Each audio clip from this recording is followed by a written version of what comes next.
Welcome once again to Clinical Theurgy, episode 65. And in all that, I didn't even set the cameras up correctly. And I don't even think anybody remembers where we last left off, where the hell anybody is, what the hell is going on. But you know what? I'm still really happy because I got to hear the Clinical Theurgy intro music again. And there is something about this intro track that I really, really enjoy, and I should probably add it to my Plex. But aside from that, how is everyone? How are your characters? Equally amazing. I have no idea where my character is and what's going on with my character because I got chased down and hunted in the ethereal plane. Yeah, that's true for me, in and out of character. Not the ethereal plane part.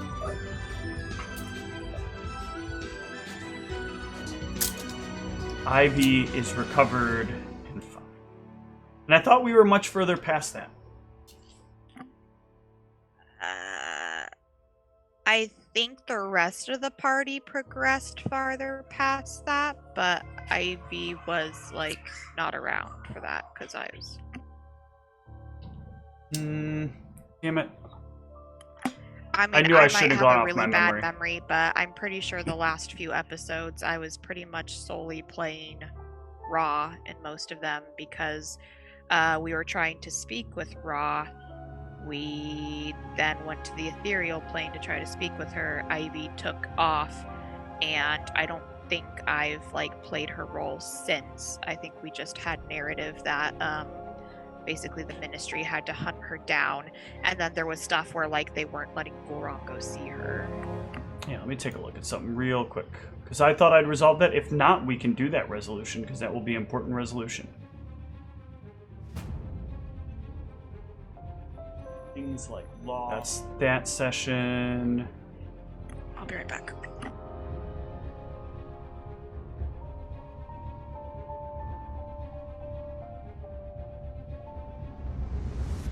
Rebuilding the pathways between the thoughts that were lost, but it's still very fuzzy. It's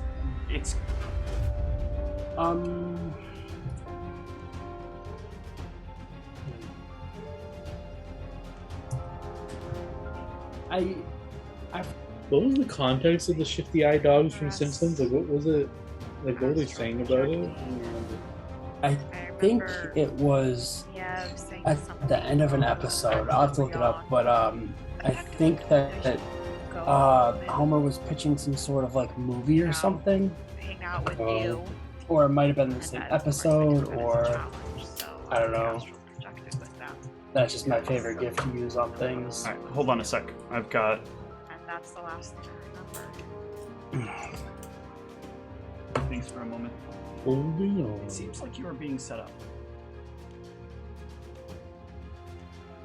If he really said something like that, that may have been with intention. Oh yeah. Yeah, she was brought back. She came out of the astral plane. Yeah, but we weren't she wasn't able to act as Ivy since then. I think is what she was saying. We don't She know, had a conversation with Zigmars. Oh, that's right. Yeah, that's right. Actually, yeah, Who talked about how it sounds like she was sort of being set up. If they have all this knowledge about you that they're supposed to have, and they still encouraged you to go forward with this, then perhaps there's more to it than it seems. Yeah, and then Rob was like, "Oh, who's coming with me?" And then Ivy was like, "Oh, I'm not," or whatever. And then I think that's what where we left off basically. Yeah. Well, while she's away, let's talk about other people that may remember where last they left off. So, she's not here this week. Did I say Ra? I meant Ivy. No, you were saying that you're talking about people that remember where they are in game. Our No Keeper is not here this week. Well, I think this works out because we are going to have a little bit of time passed. There's quite a bit of recovery time and quite a bit of kind of forced recovery time that you guys have to take regardless of what direction that you're willing to go. You guys could venture off on your own, but it seemed like you guys were all kind of resting in with your own sub-agendas that were going on. Antaeus, you had a lot of research going on in the background that you were helping to fund or helping to motivate. And Ghoulrun was pretty, nose deep in church activities, trying to get this new temple to Krazkaran opened up in town. That is true. So you said, John, that you have a lot of things that you want Ghoulran to do. So what is going on in Ghoulran's time? Yeah, you said we had 2 weeks, so I would like to do some slight retraining. Okay. On skill ranks. Absolutely. And I believe it's 5 days to retrain skill ranks, then you can rearrange them, I believe. Sure. I would just like to switch 3 points from perception to acrobat, the one that gives me more if I take total defense, basically. Okay. Yeah, acrobatics. Yeah. And then the other days, during the 2 weeks, I had a somewhat clever way to get the component for Eagle Soul that you said was like a hard thing to get. Okay. Because the component was I need a good outsider to give me their name so I can like infuse a parchment with it so that I can use it to cast a spell. Mm-hmm. So my thought process / plan was to use Summon Monster, and I want to summon a lawful good outsider Archon, and just like talk to him, be like, "Yo, who's a good outsider I can try and talk to, and how do I talk to them? And I need them to get them for this spell."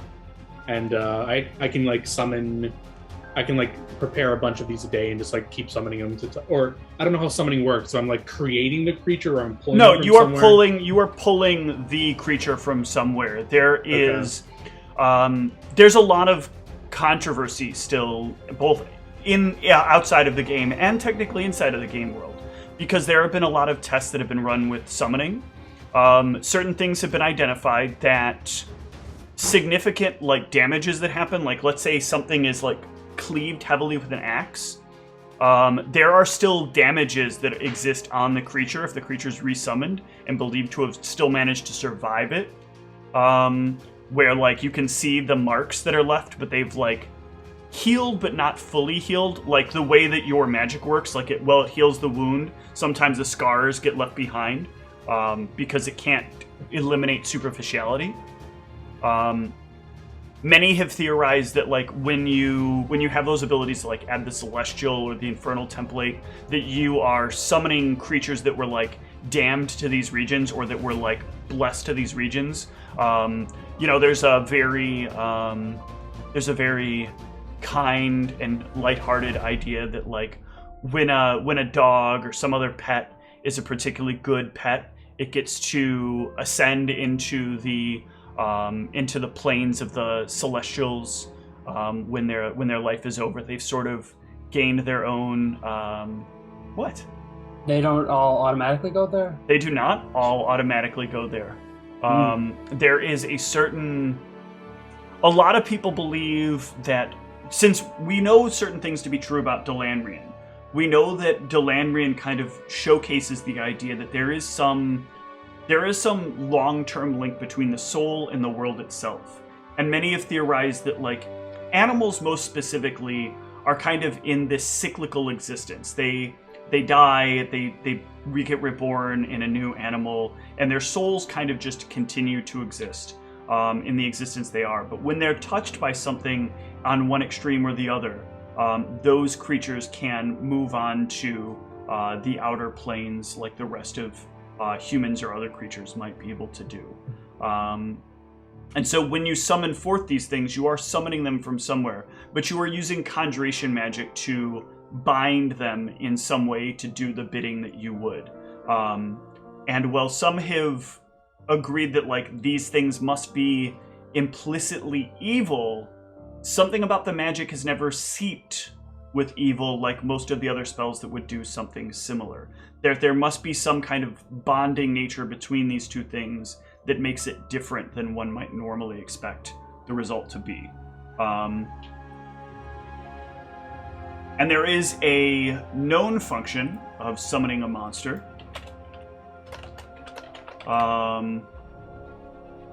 that is kind of another binding element that you need to find a way to bypass. Right?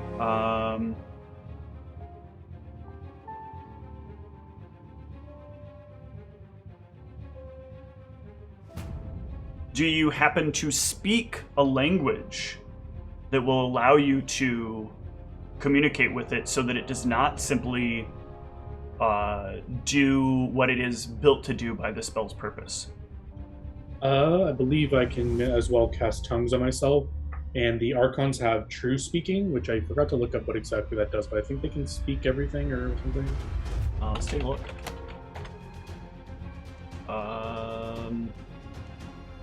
Which Archon? Lantern Archon. Okay.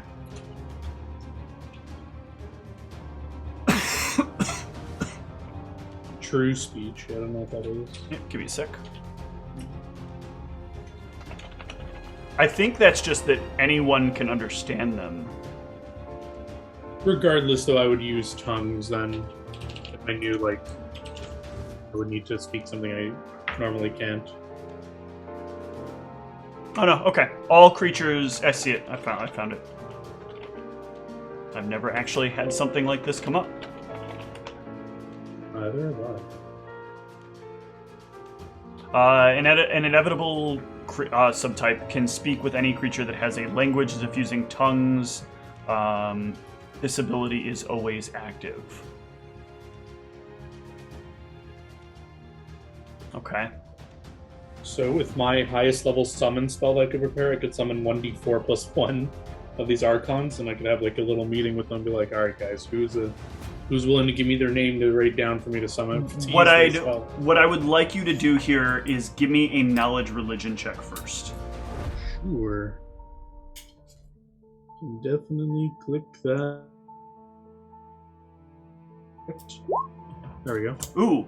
So you'll know that there's a slight flaw in your plan. Okay. Lantern Archons are not particularly the intellectual type. According to their stat block, they have a functional intelligence of 6. They're not really record-keeping objects. They are sort of function of purpose objects. Okay. Do you have access to any other Archons? No, but this one I found that I could summon one of them with my highest spell. Okay, let me take a look here at this. That was my backup. Yeah. It's got a high int and true speech as well. I think that and we're going to run It is a good outsider as well, so it could give me its name and do it, but maybe it could just tell me who would be willing to do that.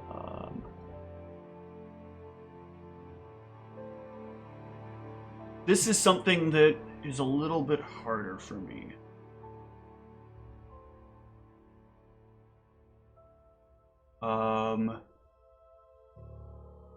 There's nothing else that you get on the chart. That was just the one that I found that said like it was a good creature. What's the highest summon that you've got? I have summoning monster 6. Okay. I think. Wait, let me double check. Cleric level 6. Yeah, 6. Actually, that's from 5. So let's see if there's something on 6. Good. No, you got... Because the problem is that the neutral good extraplanar outsiders, the angels of the neutral good sphere, do not exist. And this, all right, there's a chaotic good large outsider from level 6 summon. I'll link that one. Yes, the Lillian Azada. Yeah.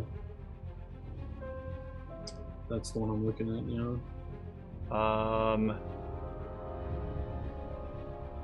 This, I think, is a little more doable here within the world.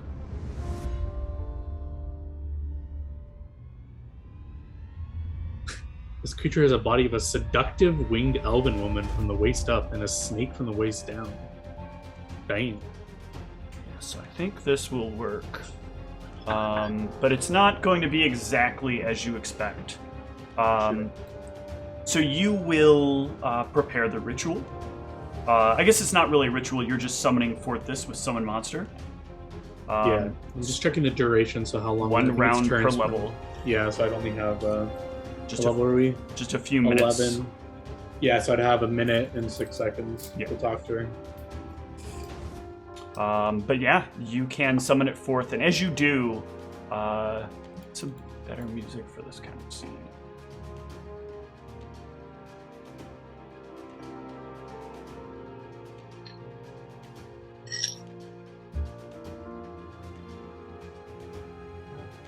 No, that's not the track I thought it was. God damn it, why does it have that name?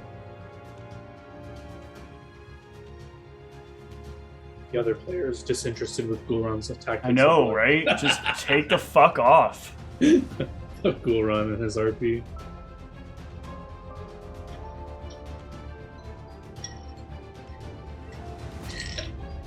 So you summon this thing up before you, and as it comes into view, this creature looks irregular.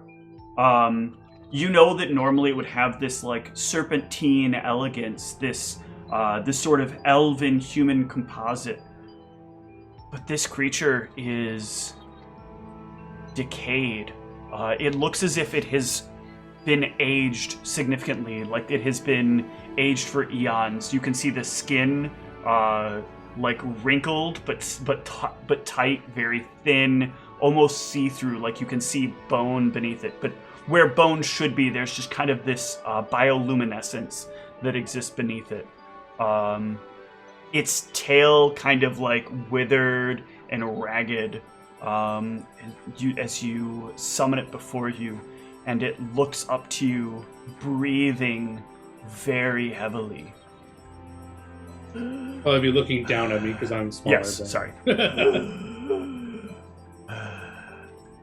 Are you okay? What is your bidding? I don't have much time, but I needed someone, a good outsider, to lend their power to me for another powerful spell, Eagle Soul. I don't know if you heard of it. But you seem to be not doing too well, so I don't know if you're able to do this. Our kind is fading.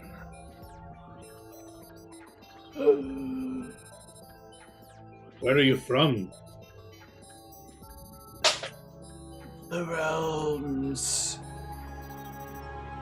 of the gods as you would know it. What's happening to you? Why are you... I heard you were like almost immortal creatures. What's going on? The rules state certain questions cannot be answered. What rules? The rules that bind how we exist here. Oh. If a name you look for a powerful one like us you seek, the counsel of one within your realm without a need for extended reach. Look for the one that has fallen but self-made.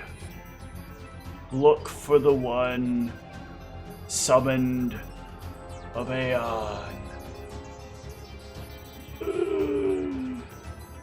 there anything I can do to help you? Even if you could, I'd just come back.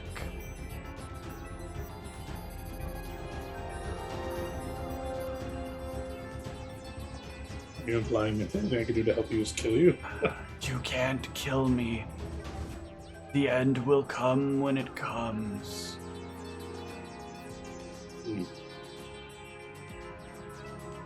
Well, I'm sorry to see you're such a deteriorated state. I'll try to seek out this one you told me about. And there's something we can do. What country are you in? Where are we? We're Sierra in, Savant. Sierra Savant. Sierra Savant, have you heard of it? I have heard of all of the places, just not as capable of identifying the wares. He is not here, so another you might seek. You would need a gate.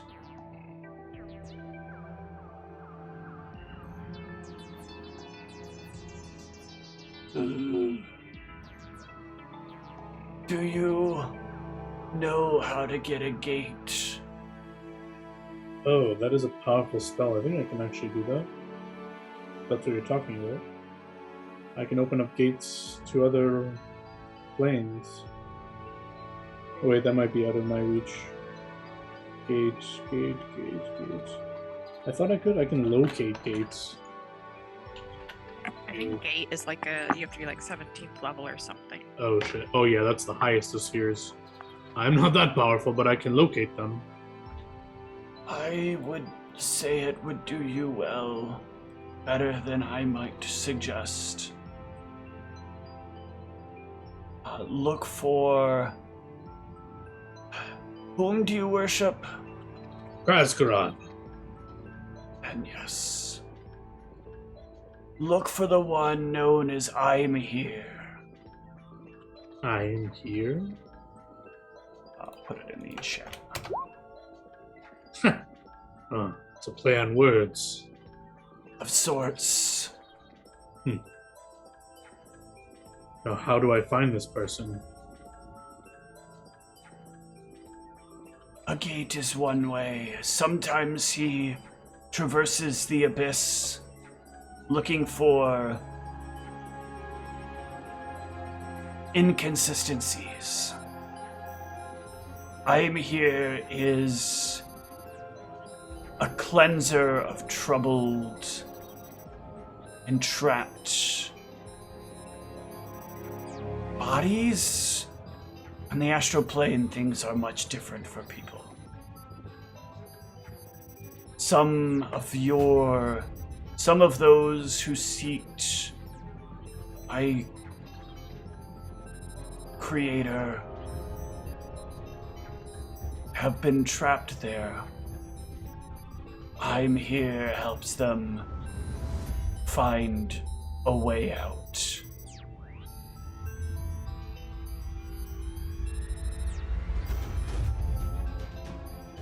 I see.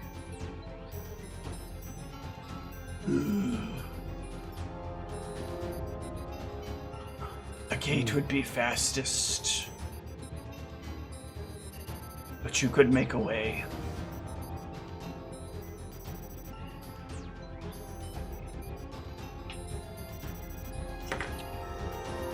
I'm just thinking if there's a way I could try to contact this person. There's no way you were able to share a memory of this person with me, are you? I can. We have met. Can you do this for me? It leans forward to you.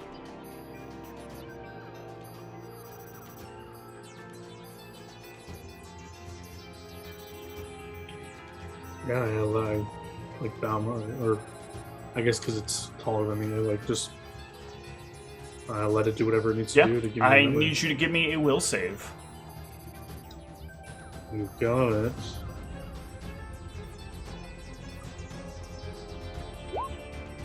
Ooh, God, so good to have a good will when you're doing shit like this. You reach forward. I think for a moment Ghoulrun doesn't think about what it's like to look upon creatures that bridge the gap between these sort of celestial outsiders and the true elements that exist in the in-between them and the gods. But you see this figure sort of made of light, but not a light that kind of pushes outward, a light that kind of calls you towards it. Like if you were to look off in the distance and you see like a bright light that kind of beckons you towards it.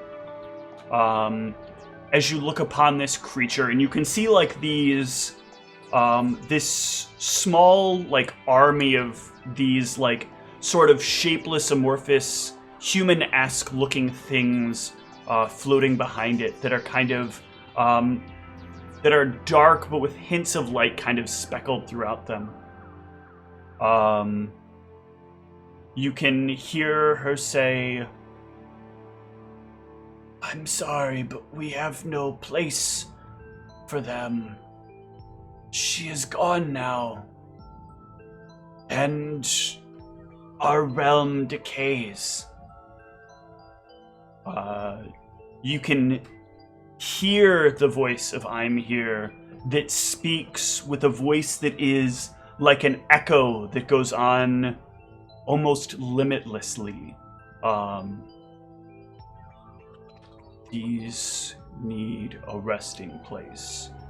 Who offers stead? Or who offers home in her stead? She did not make plans for this. There are none. We cannot keep them, and those we have, they will be fought for. Take them to her husband. He will have answers.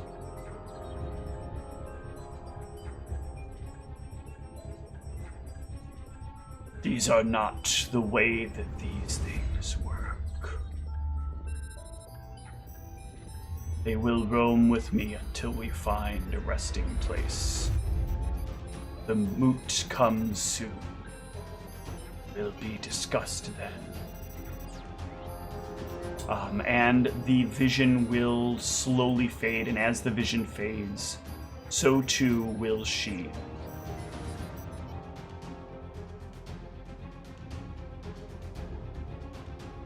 That was interesting and troubling. From that, though, you can give me a bit of a knowledge religion to try to piece some of that apart. Very good.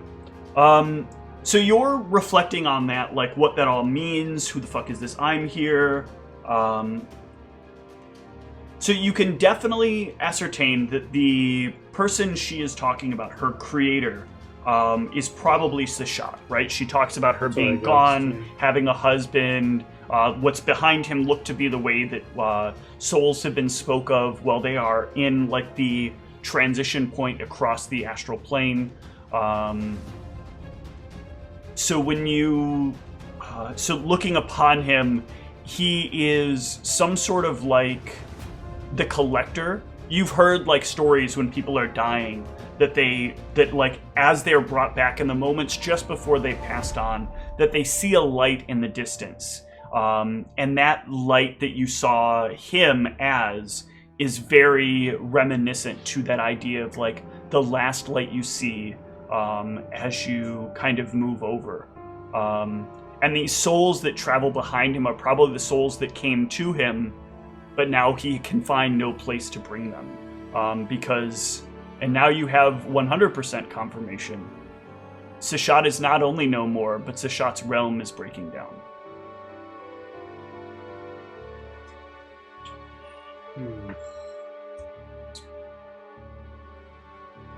Yeah. Troubling. I guess the only thing I can think of is try to sending this I'm here. That has a percentage chance to work across planes, right? Yeah, 95. 5% failure if they're on different plane, I think. Okay.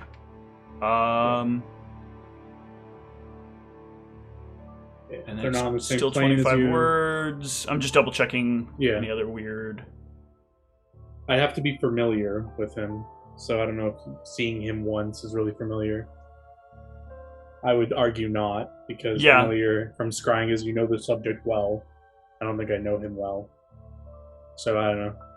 My only plan would be to, unless that, she didn't give me her name, I guess. Unless the Lillian said like summoning her like hurts her. No, she didn't imply that it hurts her in any way. Her very existence is the pain that she feels, not the summoning. Yeah, because I can prepare.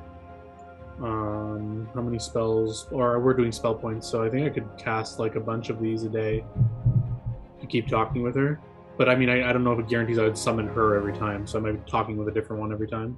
But I would just like be inquiring to get more memories of this thing, this guy, yeah, girl, or something. Or so if you experiment with summoning, you'll actually find that if you have a specific focal point in mind, there is a dramatically higher chance that you end up with the same person. Like, I would say that 1 in every 10 times you would try it, you'll get somebody different. And that could just be like someone else has summoned them, or perhaps like they can't be pulled because something else has like tied them elsewhere. But most of the time you end up with this particular person. When you're like, I really want this person, this is who I want to talk to. And they can fill you in on some other details. What follow-ups do you have? Well, first I'd want to know her name. The second time I summon her. She will give you a name, but it doesn't work as words. Okay. It is a series of sounds. Okay. Yeah, so in order to, like, qualify that you know someone well, I would just ask her, like, anything else she knows about this person, if, like, how they are, if they have any other memories they could share of them meeting, anything like that.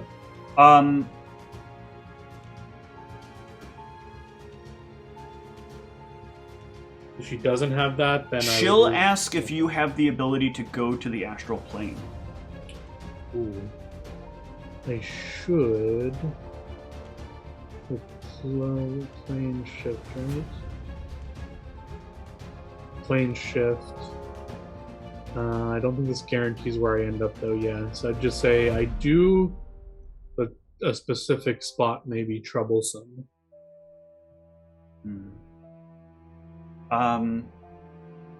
She'll explain that that might not matter if you can get to where you need to. There you can find the place where souls go when it is when it's either kind of not yet their time. When, like, for example, sort of like where you went. You ended up in this place that you had decided yourself, like, there was still a mission to complete. And you were sort of waiting for your party to bring you back. There were other people that are there, and people kind of move in and out of that place. You may be able to find souls that are waiting there that were guided there by I'm here. You may be able to find souls that are moving to that place, or you may even be able to find him there. There's a chance. Because he is wandering the plane looking for these, like, souls that cannot naturally find the crossover, or that need him to help them cross over.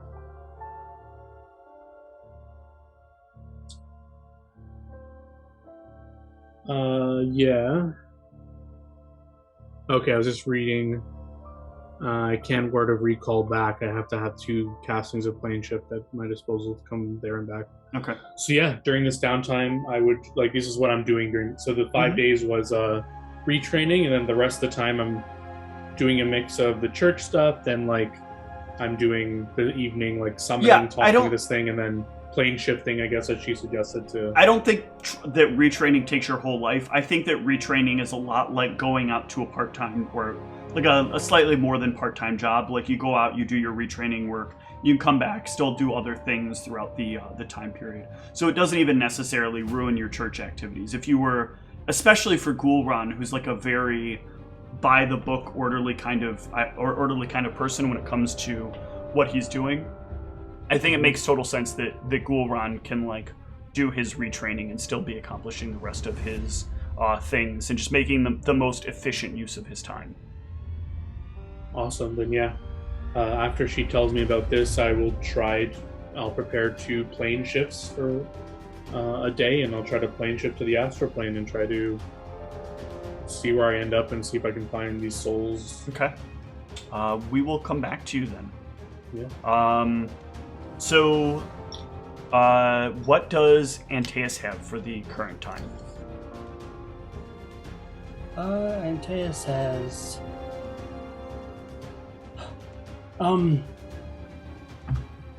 Okay, I guess, none of the stuff that's on the list that I gave you has been already completed in this time.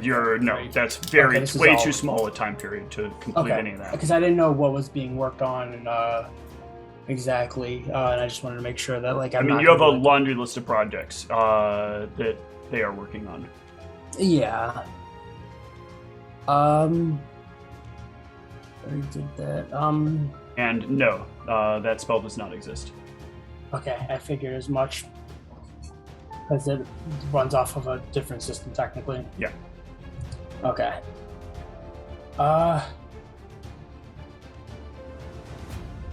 Actually, I'm assuming that at this point, my memories start to come back to me. Yeah, over the last couple of days, there are some things that you start to remember. Like after that whole trip to the astral plane and the information that you gained, there was a very jarring thing that happened, and you start to kind of remember why, and then the rest of the memories start to finally, like, recoalesce.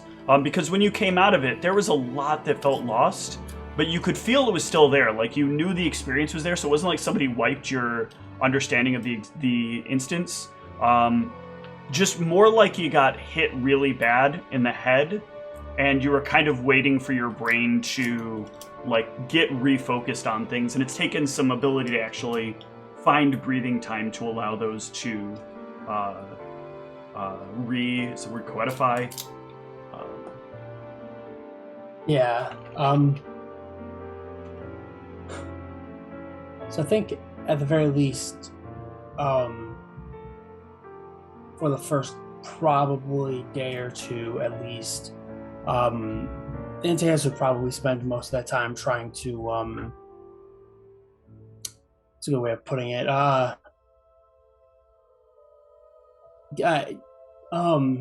recenter himself and, kind of try to,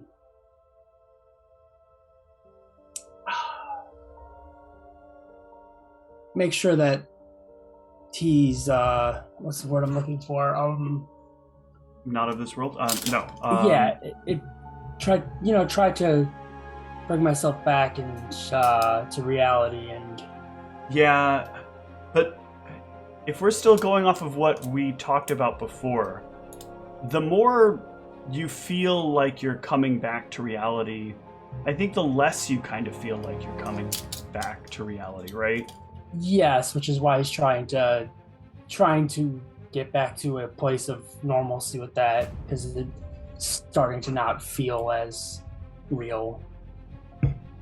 Would be a good way to go about doing that. Is there any object or person that might help ground his understanding of reality, or that, like, reminds him that there is something to this, even if it may or may not be real?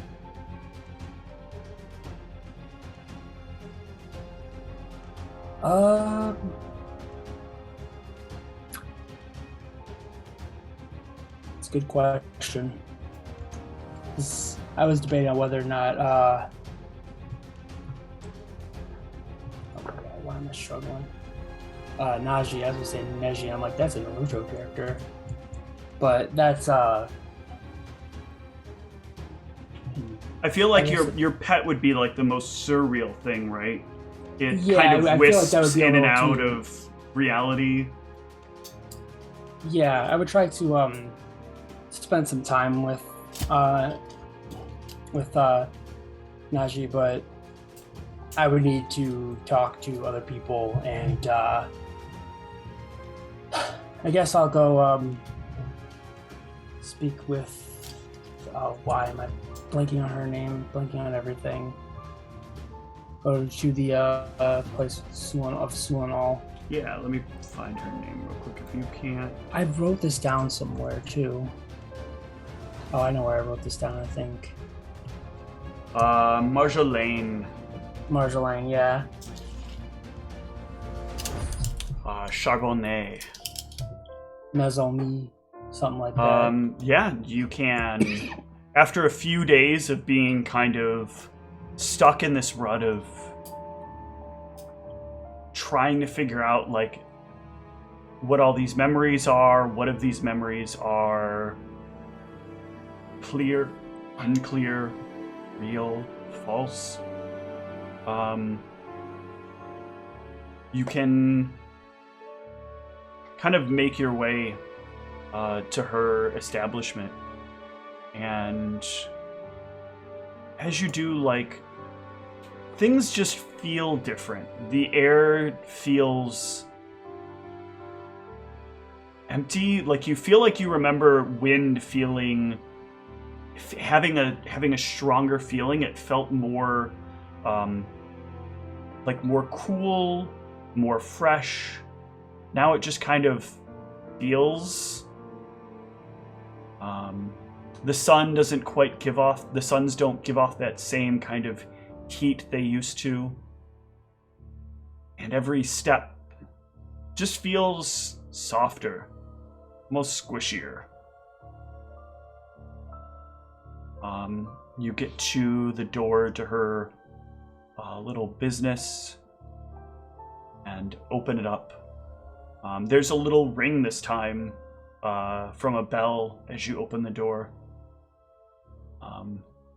And inside, she comes out from a back room carrying a book in her hand that she's kind of like got a finger in to hold, and then picks up a little mark and puts it between the pages as she pulls the finger away and sets the book down. Oh, it's nice to see you. Yes, it's nice to see you too. Are you okay? Been a while, I think. It has been a while. Are you all right? You look very perturbed. Not doing great, I must admit.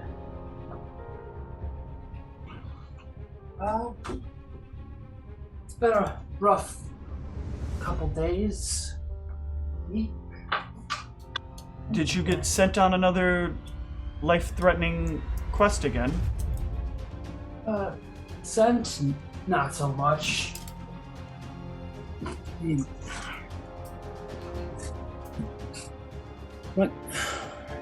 Traveled to the astral plane recently, and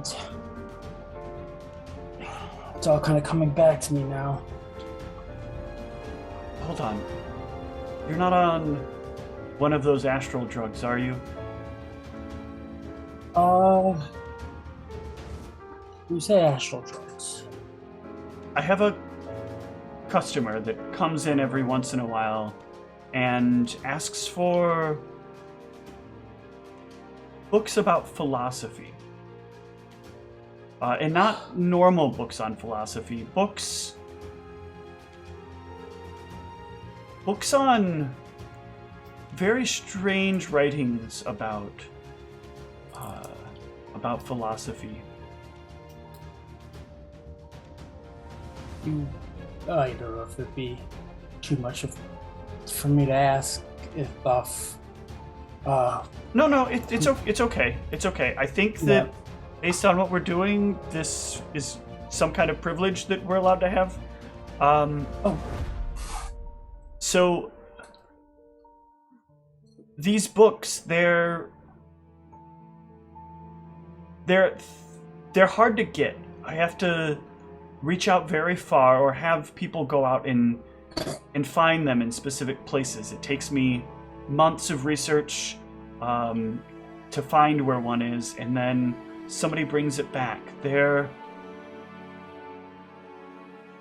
like, I'll give you an example. One of them is on what was referred to as the bioethics of manifested concepts. Excuse me, what? Manifested concepts? Yes. I didn't read the book because, to be honest, it sounded like something that somebody would think up in like a stupor, like somebody just stringing words together. Yeah, and then try to make it sound intelligible after the fact. Yes. Do you know the name of the person that comes in for this? I don't know if I should give you that. That might be a breach of confidentiality. Do you have a way to reach them? I could reach out to them, yes. You could let them know that I'd like to speak to them at some point. Oh, by the way, I haven't taken any drugs, not since the Adaton for the, that whole thing. Well, I don't care that you're doing drugs. This person seems very weird, and it's always unsettling when it seems like somebody is in a state outside of reality. But are you sure? You seem kind of... I mean, you're not talking the same way he would, but you're definitely not okay being outside of a comfort space. No, it's just... You would be. I don't know if it's the things that I saw there, or if it's just going there and coming back, but I feel out of it. I feel very disconnected.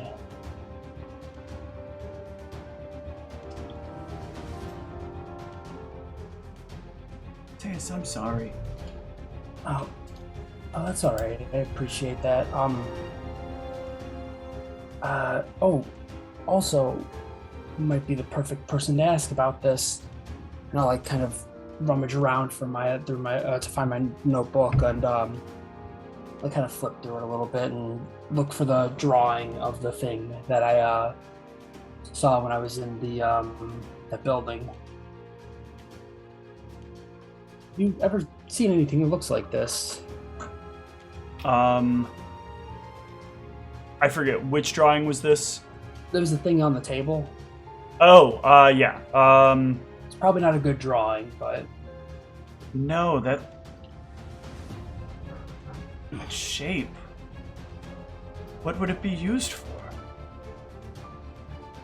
It was something I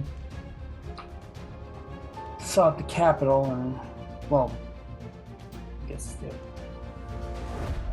the equivalent of the Capitol,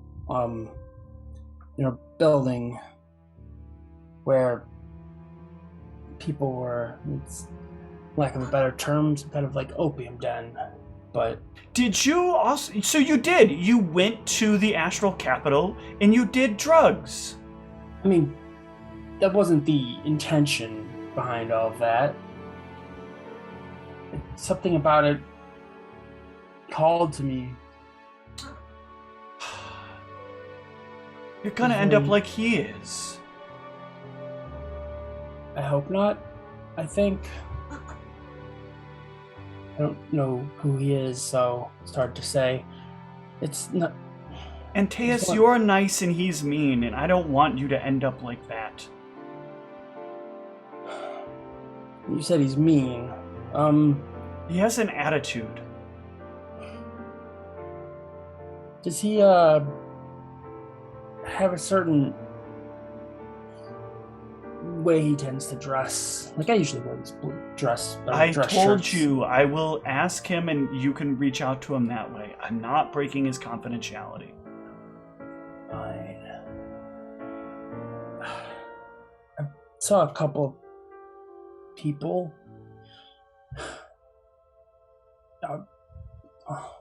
One of them was a humanoid, or at least in appearance. Wasn't a humanoid, but...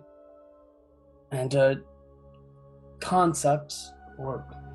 It's not really a concept, Like a manifestation. Yes, thank you.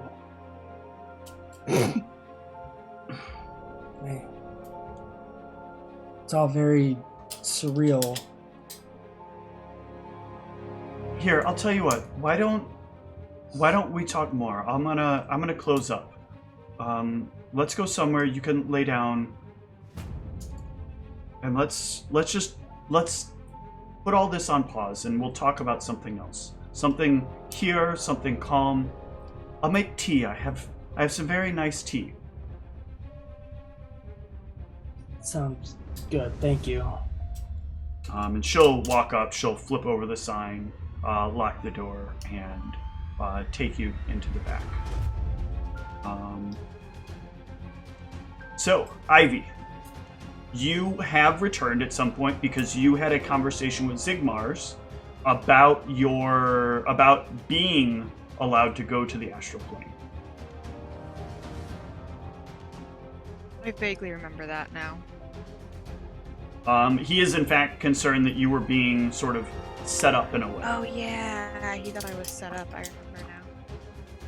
It's been so long since we played. I'm like, what all happened? Yeah. Okay, that's coming back to me a little bit. Good. So we can probably start with you at Zigmar's place. He's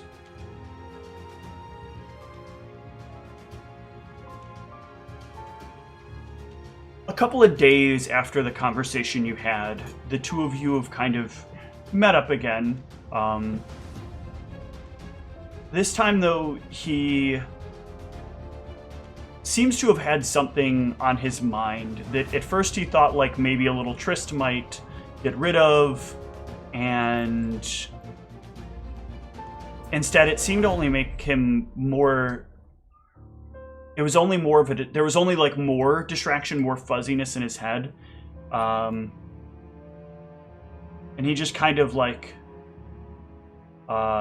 sits down on the bed, kind of like mid things happening.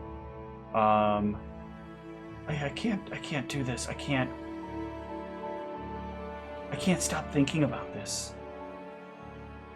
Can't stop thinking about what?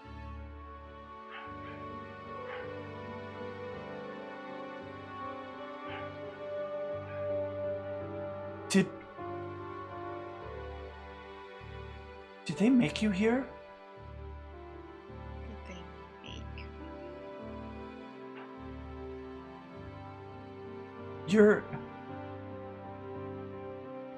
You said it yourself, like, he knows so much about you. He knows all kinds of weird details. I had a couple of my people look into something, bring me back a few things. There's a way to make things that are like what you are. Part magic, part people.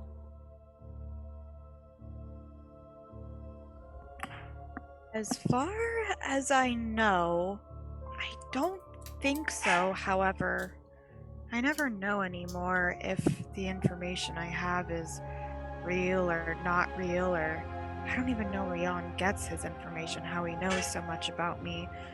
But from what I thought I had known is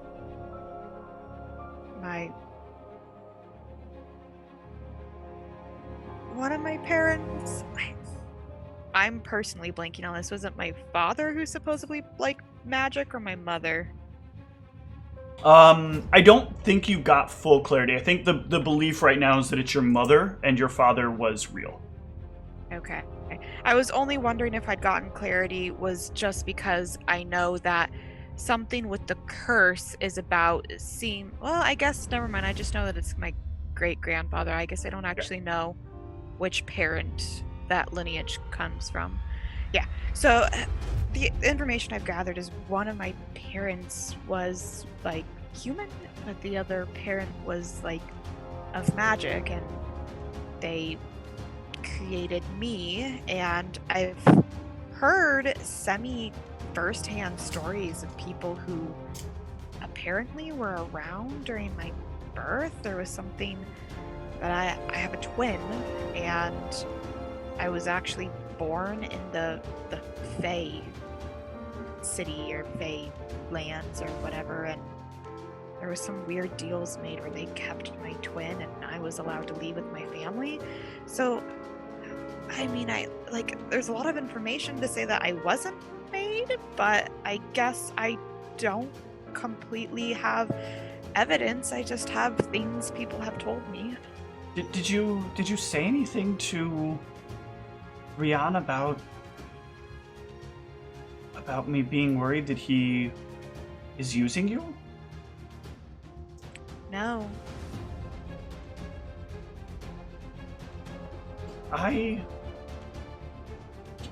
He met with me today. Oh. At first I thought maybe he's just doing this with everybody.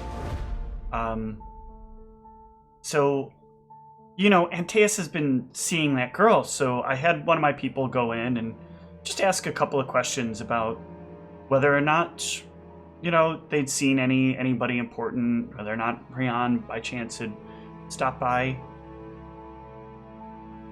He hadn't. He doesn't go by Gulran's church either. I had some people stand around outside nearby, keeping an eye on things. What did he want with you? He asked a lot of questions about my intentions. Asked me why I'm trying to twist your mind.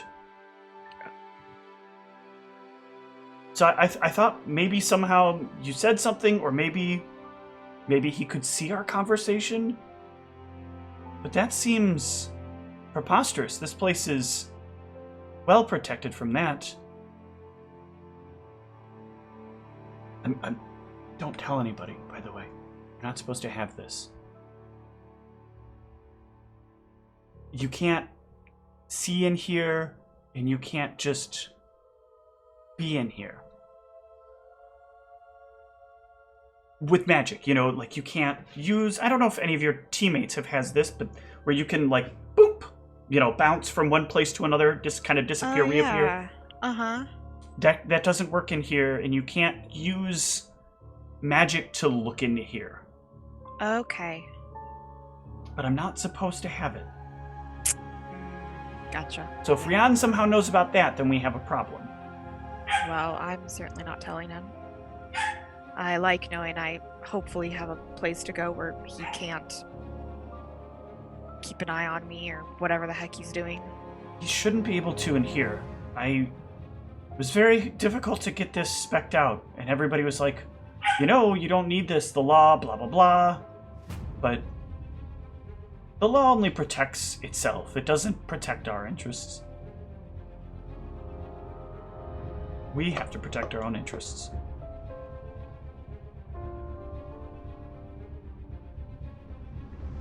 Yeah, things have been getting weirder and weirder with Rian, and I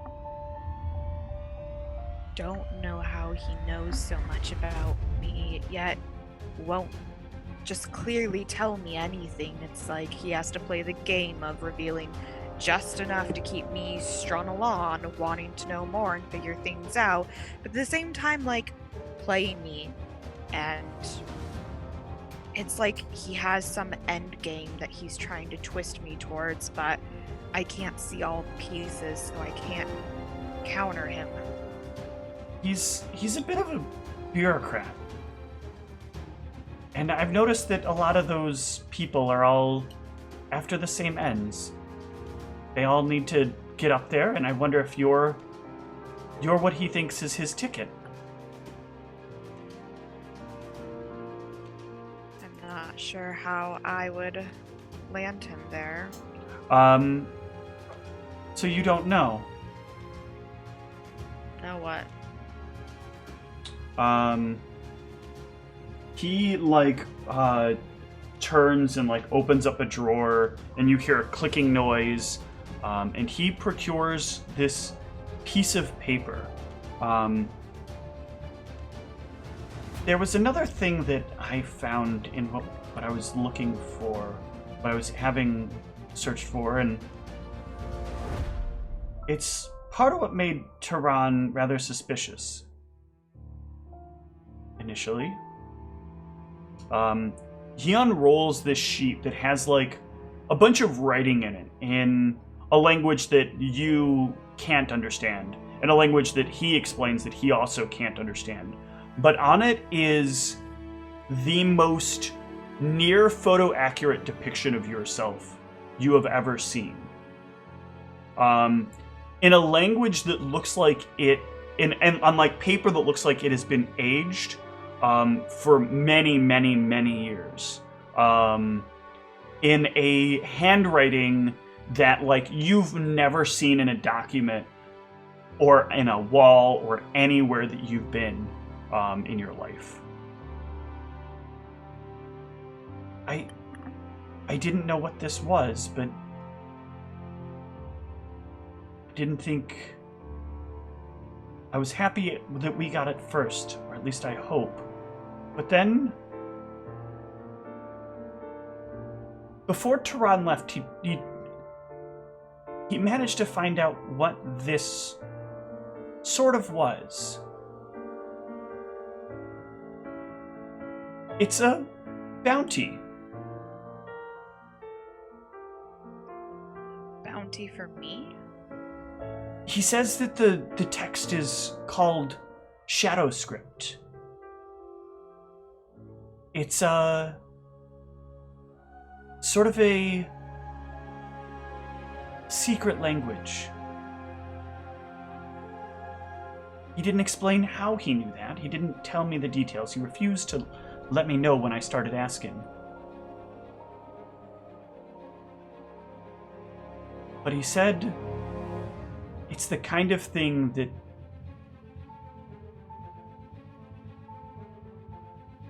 that makes it so that being in the wrong darkness at the wrong time is incredibly dangerous.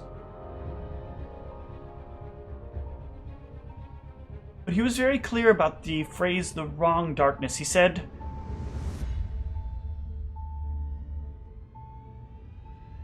you told me a little bit about your forest encounter, right? And it was very dark, and if magic didn't do what it was supposed to do? Yes. When he talked about the wrong darkness, it was like a darkness you could see in, but that others couldn't see in. Like a visual? I don't know how to say what he was trying to explain. But it's a darkness that the rest of the world can't see. The story he told is that it's a place that you get brought right before you're killed. That definitely sounds like the wrong darkness. I think that's where they get the term from. Probably. Sounds terrifying. You might have seen this before. You talked about that temple that when you had to bring back Niev, that those Ulaz clerics have? A sort of visual darkness? Yes, it was like we could barely see.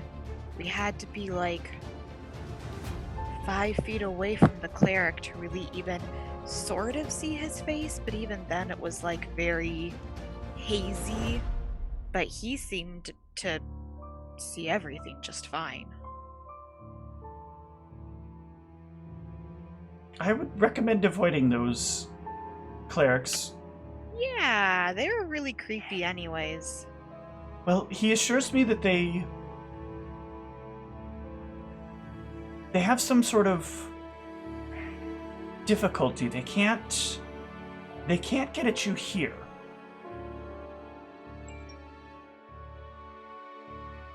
But on the roads, on the outside, the rules change.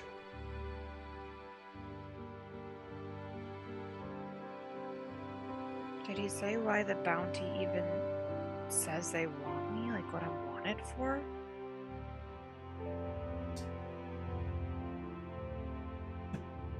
Bounty doesn't give details. These bounties don't need details, he said.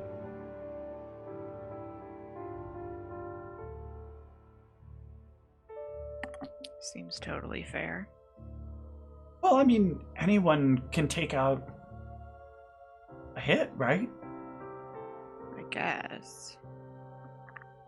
I think the way he explained it is more like that, but this is an open call.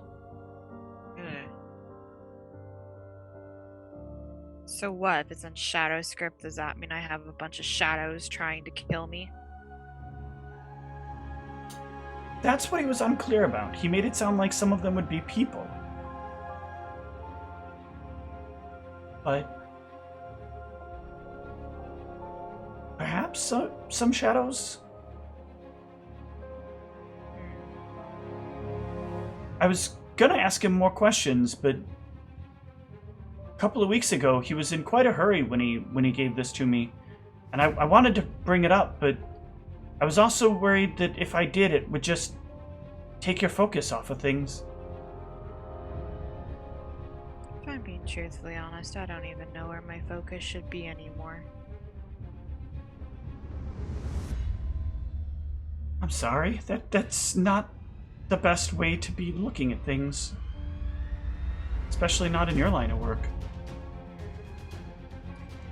Well, it seems like my line of work is coming to an end. Everyone else seems to be going their separate ways, and there are days when I feel like trying to bring them back to help me deal with this curse is just liable to get them killed when they have other things that they're wanting to spend their lives on. But you said that ridding yourself of this is something you would like to do. Theoretically, yes, but I'm also concerned that ridding myself of this somehow benefits others in a certain way that I don't necessarily want to give them the benefit of. I don't know, I'm just very unsettled of everything Rion knows about me, not knowing anything myself, not knowing the implications of any of this, but yet it seems like he either wanted me to go off and do this. I don't know, it's complicated, and there's a part of me that almost doesn't want to do it just to spite him if it's what he wants me to do.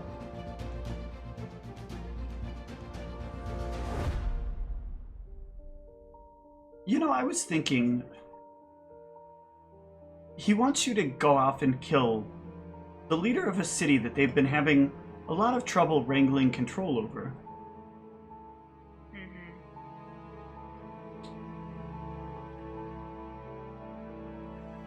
Wouldn't it be easy if they knew when leadership was going to change? If they could, like, predict when, and then True. Have teams ready when that happens? True. Perhaps that's his big play. Perhaps. I'm not sure why Knightsbridge would want control of the city. I mean, I guess maybe it's just for the whole control factor and have another city, but I don't know specifically motives are for actually wanting this city so bad. That's true. Rihanna's kept himself largely focused on the goings-ons of here. He doesn't seem to be going outside of it.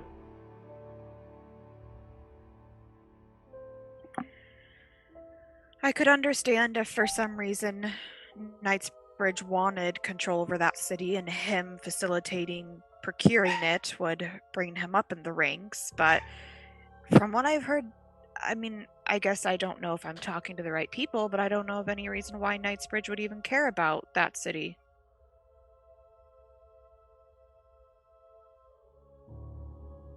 Good point. Alright, well, back to the drawing board for me. So you still haven't come to a decision on whether or not you want to do this? For now, I'm hoping to just try to learn more about what I don't know and hope that that'll help me figure out what to do.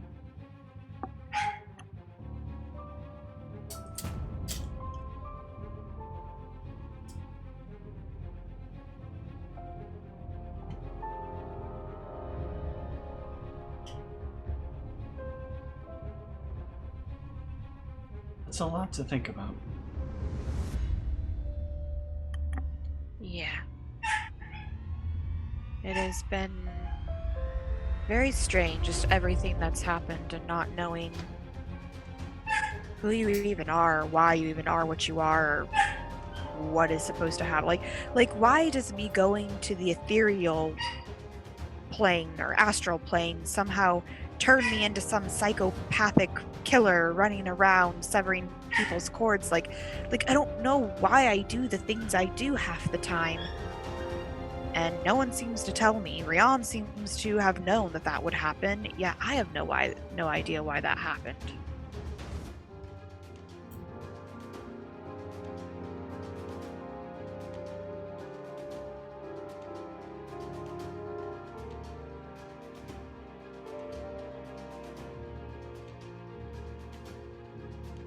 I'm sorry. I wish I had answers.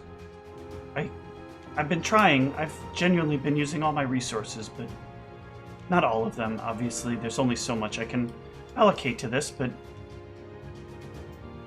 Do you know much of people from other cities? I don't know if that's something you specialize in at all. I don't have a lot of external contacts. I have some that come in periodically. Where are you thinking?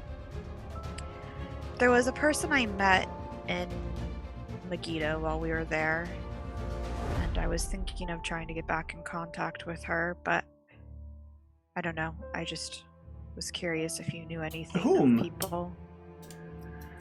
Her name was Evelina. He thinks for a moment.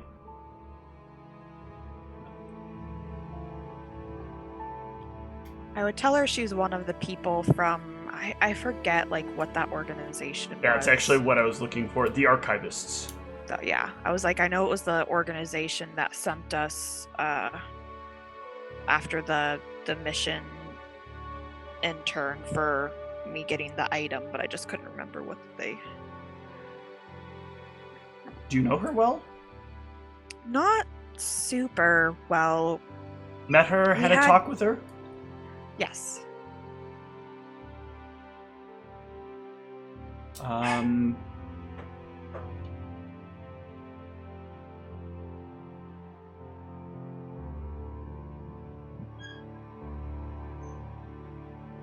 Let me have something checked on. Maybe I might have some answers. I might be able to get you into contact with her. Yeah, the last I met her, she seemed interested in doing some tests on me, trying to learn more about me, and she seemed at least one of the few people there who genuinely just was curious and was nice and was willing to work with me and share information. I figured if I wanted a possibly source that would be unbiased that I could maybe trust answers from, she might be someone, but it's hard to judge a person sometimes.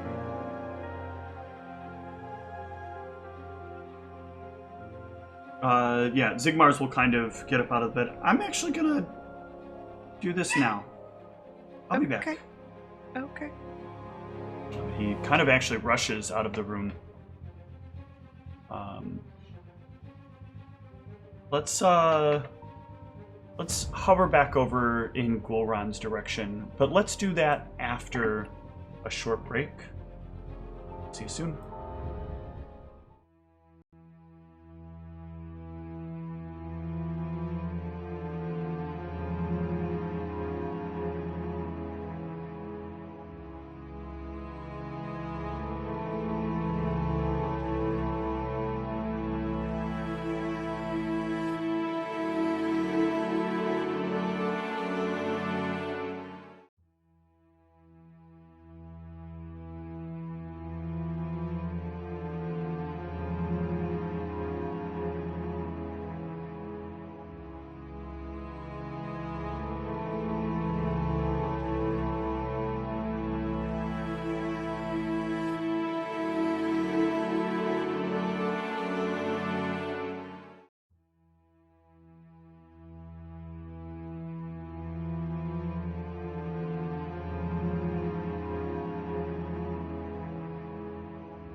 so what more does Ghoulron have for the week?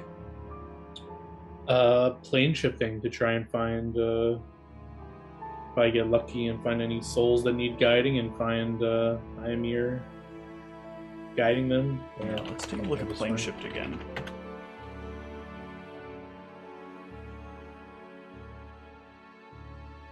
$500 to 500 miles from your destination. Indeed. But you are going to the astral plane, and time does move differently in the astral plane. If I can type this right.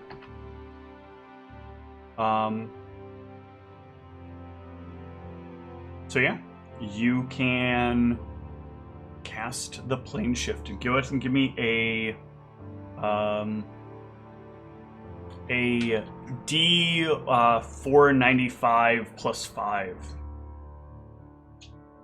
Or I'm sorry, D 496 plus 4, right? Because that'd be 1. Yeah, I think that's correct.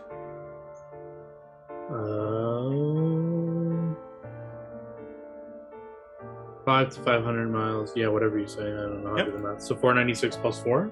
496 plus 4. Ooh.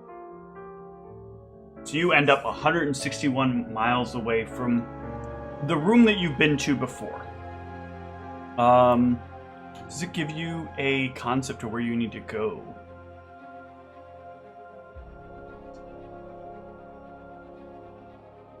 It does not. So yeah, you arrive in the astral plane, and you are standing in this sort of formless, kind of bright void of area around you.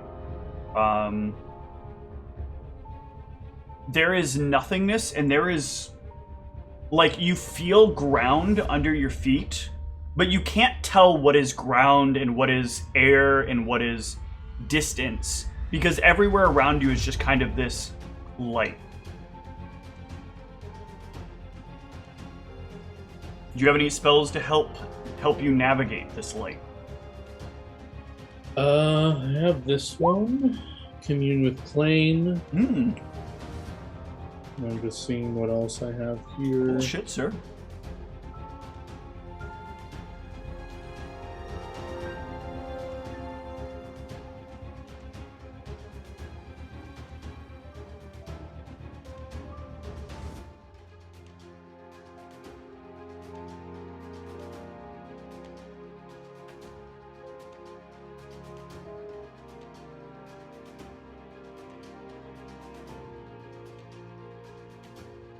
Yeah, what of those 3 things would you like to know if you decide to cast that? Or what of those things do you want to know 3 of?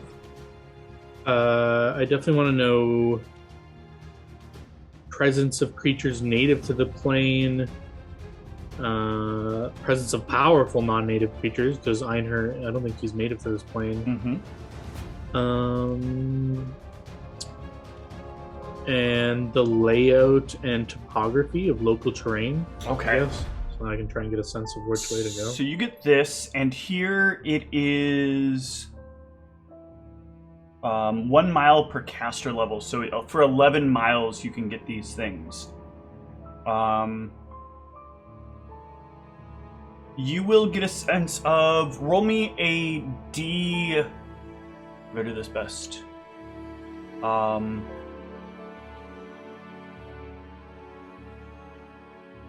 This may influence this, but after I cast that, I would like to cast Mage's Decree as well. Okay, well, what I first want to do is roll me a D... Sure. 50 minus 10. D50 minus 10. Okay. So you can feel that there are...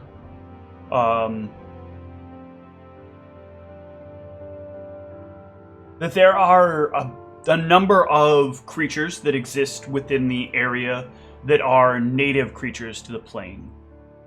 They kind of spread in a variety of directions around you. Shit, it's not over. Oh, there it is.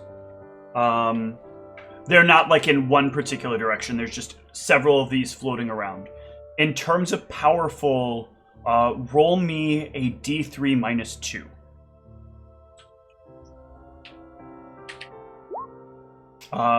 Damn. You can feel an intensely powerful being within some distance from you. I don't think it doesn't tell you exactly, right? Just lets you know that they are.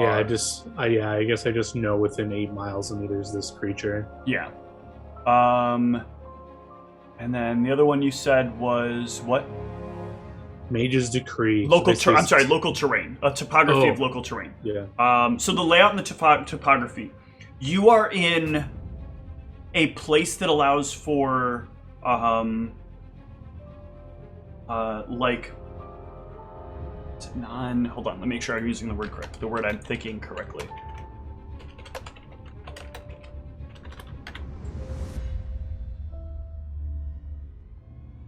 Yeah, that you're in a place that you can use non-linear movement. So you can like walk downwards or walk upwards as if you were traversing a staircase that isn't there. Or you can walk straight or in any number of different directions. Like all 3 dimensions are accessible to you for movement. Not just the normal 2 that you can use of forward or back or right or left. I guess it's forward. It's weird because it's not. Yes. Anyway, you have more modes of dimension, is what I'm trying to say. And then you are casting Mage's Decree. Yes, and I would like to put the criteria of who can hear it to any good aligned creature. And I would just, within 25 words, I'm looking for Einher, any good creatures willing to assist me. I will be venturing around. Yeah, you send the message out, not to Einhar, the character who is looking for great beasts, but I'm here. Did I say Einhar? Yeah, you said something similar. And then to get around fast, I will be casting, being a high-level cleric's actually fucking badass, I will cast Windwalk. Yeah. Which, at my option, lets me travel 60 miles per hour with poor maneuverability as a cloud. Yep. For 8 hours or 11 hours. I keep thinking I'm level 11. Yeah, so you can easily move your way in the direction when you get a reply. You get a reply that requires a will save when you hear it. Excellent. Will save, click. 19, Ooh. Natural 2. For a moment, for actually probably quite some time, you are deafened. And you can feel like liquid sort of pouring from your ears. And you can see like drops of blood kind of drip down the side and on your arms. After you cast out that Mage's Decree and get your response. Oh wait, no, they don't. Can they? They can reply, right? It's just like no. Oh, I'm thinking of this different. Well, you will get a reply, I guess. You will hear a reply from far off. You know that you can tell the direction it comes from, but it like ruins your ears upon hearing it.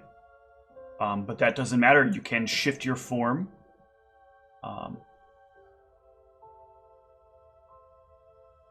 To be more cloud-like.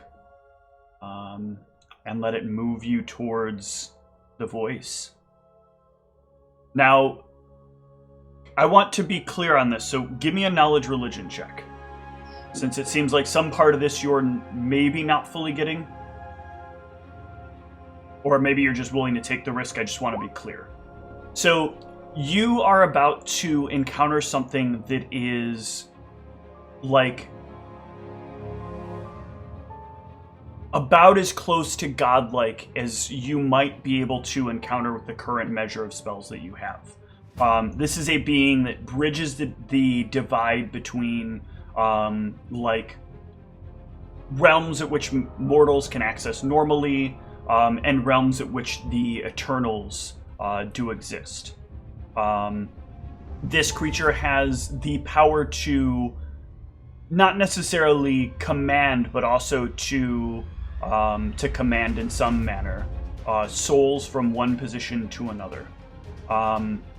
You know that if you are not careful in the ways you communicate with this creature, you can not only have damage occurred to your body, but may possibly lose your soul.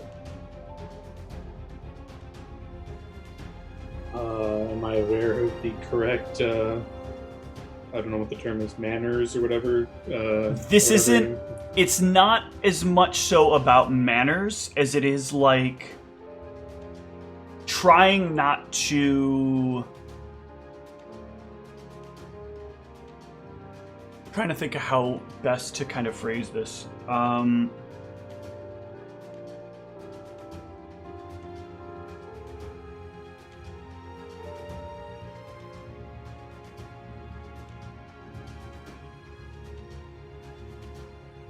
I guess what I'm looking for is if I'm aware of what will and will not constitute me damaging myself from interacting with this thing. That's the thing, right? You don't know a lot about this thing, so you know, like, you understand from what you were told in the conversation you had with the creature you summoned that like this thing is like has some measure of near deital power, which instills upon it some ability to influence the very fabric of anything that's not from realms that it naturally comes from, and especially has a strong pull on the inner workings of a creature, of your soul, quite literally. So you get like the impression that you're here on the astral plane, and one of its abilities is to like beckon forth the soul of a creature. Now, if your soul weren't in a material body, that's no big deal. The soul's just like, yes, I will follow you because it is what I wish to do. But if, like, for example, the soul is still in the body, that creates a whole conundrum of things. And what it has already done once is beckon to you, and you have received the beckon, and you are following the beckon, but in doing so it has caused trauma as your soul and your body have to kind of unify in that moment to what their actions are. And your body does manage to take enough control, but also like is jarred in the process of that happening. Yeah, I'm a badass cleric. I think I can do this. I'm just gonna like breathe, take a deep breath, and cast Channel Vigor on myself. And select the is it my spirit?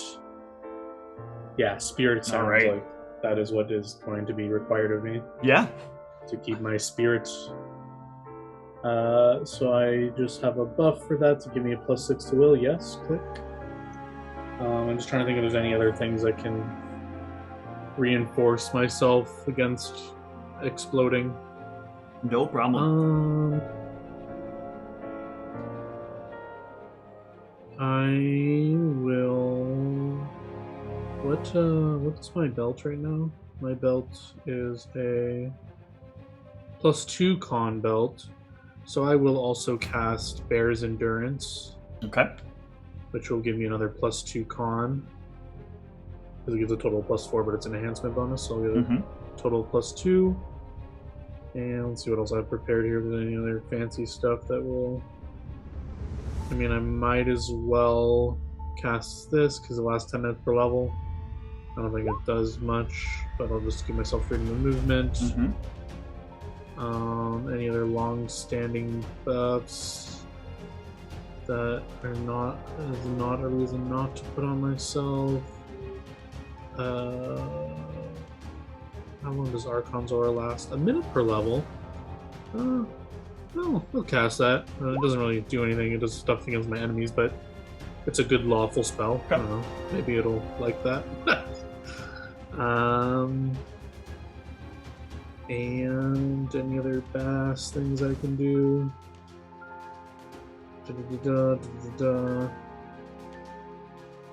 How long do I have Diamond Dust with me? So I think it'd be badass if I and repping Krazkron with Stone Skin, but let me check my component. Now you're just doing it for effect. Well, who knows? I don't know. Maybe it attacks me and then Stone Skin helps. Where is my spell component? Poach spell components. I have 3 silver dusts. What does this need? I think it needs diamond dust. Oh yeah, we were saying it was really hard to get that, so I probably don't have any of this. Alright, then never mind. Alright, that's all I got. Yeah, so you can move towards this creature.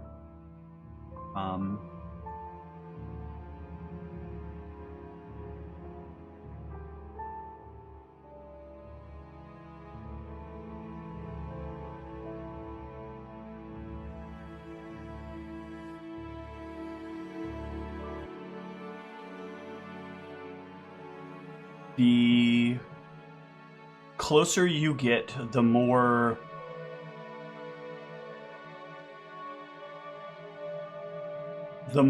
there's like an intense feeling that overcomes you. Sort of like when you're going to meet someone that you admire for the first time, or somebody you're like, it has that kind of anxious, nervous energy to it. And it's weird because it feels almost surreal to you, this feeling. Like, it doesn't feel like it's necessarily you, but also you know it to be a feeling that you're having. Like, how do you envision Ghoulron feeling versus what this thing is, what this feeling is conjuring? I mean, there probably is an element of fear, because hearing some sort of reply deafened me and stuff like that. But Ghoulron is trying to model himself after Krazkron, so keeping his resolve and doing what he set out to do, and feels like he's a respectable cleric of power that should be, and he's like doing something good, so he feels like he should be at least like whatever, if there is any gods helping him in this task, that they would be on his side and helping him with this. So he, as usual, I think he always has a sense of like fear and anxiousness, but then he like kind of feels the hand of Krazkron on his shoulder to like reinforce him and keep him on task. Yeah. And you can gradually start to see this figure who looks about your size as you start getting closer, but also seems distant. You can see like there is this beaming light about them that's kind of like beckoning to you. And give me a will save as you see it. Natural 1, no. Nicely done. done. Natural 7, though. But... You feel it, and you can feel like for a moment kind of almost a jerking sensation, right? So, and it's one that you didn't do. It's not like a muscle spasm. It's like the insides of you kept trying to move much more like intensely than you did. So like you're at like a kind of a moving at the speed the wind will allow you to, and this is something being able to move much faster than that, kind of like pulling against you for a moment, but you hold it together when this intense feeling sort of washes over you. You get a definite sensation that this thing is still quite a ways from you, even though it looks like you're standing, not far from something of your own. But again, there's nothing in the area around you to give you a sense of volume.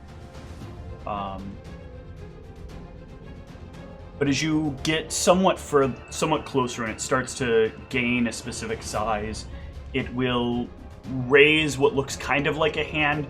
This thing it's not formless. It has like a sort of humanoid form, but when its arms are at its side, it's very hard to tell where its arms are. And sometimes when it lifts up its arms, it's very hard to tell where they are. It's sort of like a silhouette with with this kind of like light backdrop about it. So it's hard to tell, like you can't see edges, you just see where it kind of cuts out of the backdrop around you. Come. You can hear it even though your ears still bleed, and you can't hear other noises that you're certain you should be able to hear. Come no closer, or you will meet your end. I think I halt the wind movement and await further instructions. Why do you seek me, Ghoulron? And as it says your name, give me a will save. Come on, Ghoulron. Natural one. There this is actually pretty fitting, because this is the one that it's okay to fail against. You feel an intense feeling of kind of terror, as when it says Ghoulron in a way that, like, Ghoulron is the identity that your physicality manifests. But when it says Ghoulron, it says it, and you can feel something deep inside of you realize that, like, this thing knows you well enough that it couldn't unmake you in speech alone.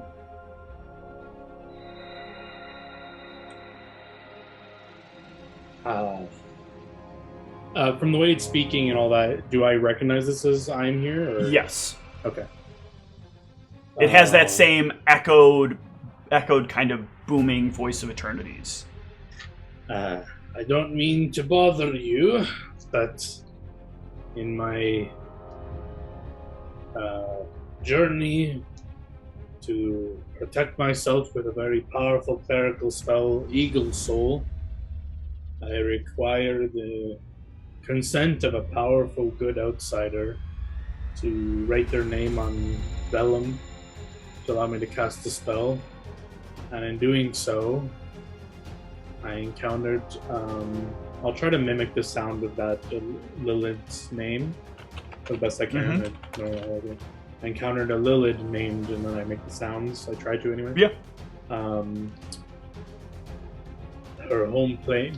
Would I know her home plane? I think I read it's Elysium, but would yes. I know that? Or, okay. It's not called Elysium here. Okay. It is called the Plane of the Celestials, but the Plane of the Celestials. Okay. Same concept. She informed me that the celestial plane is decaying because of Shashat's absence. And Hold. The celestial plane is not decaying. In the celestial plane, the gods have their own realms, where their followers come to them. It is the realm of Sashat within the celestial realm that is decaying. See. Well, yes. So in my journey to get this component, I found this out, and I asked her if there's anything I could do to help her, because I've read stories about these creatures, and they're supposed to be beautiful, magnificent creatures, but what I summoned was a pale comparison and looked sickly, and she claimed to be in immense pain, and I was hoping there was something I could do to help, and she told me to seek you out. She cannot be released until the plane has fully decomposed. She will gradually become less and less until she is no more. It has to decompose? We can't repair it, or... Unless Shashat were found and returned to her position, this cannot be undone.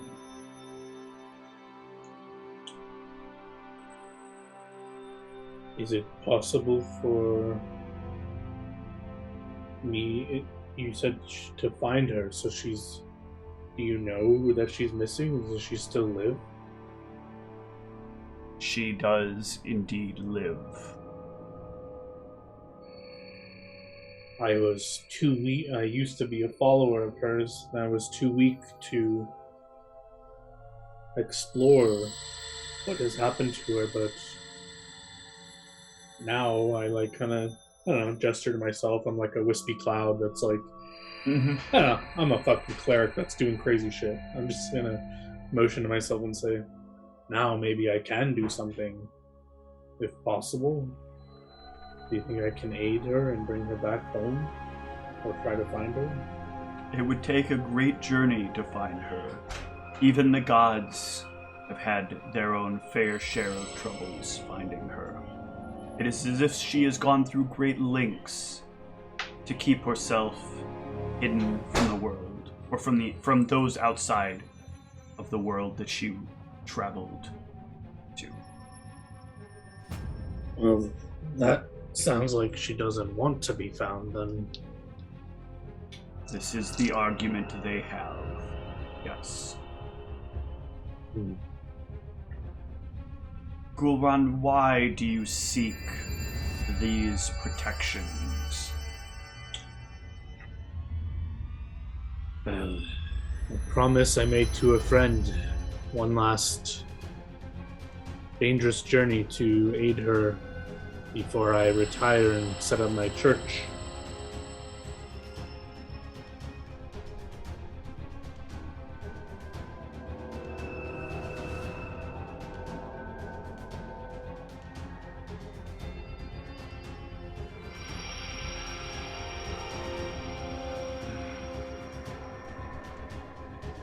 Your interests and desires are noble.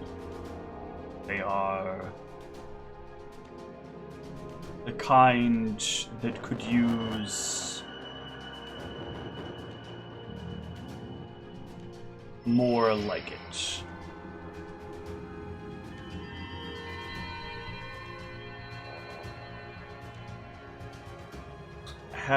I know this, Gulran.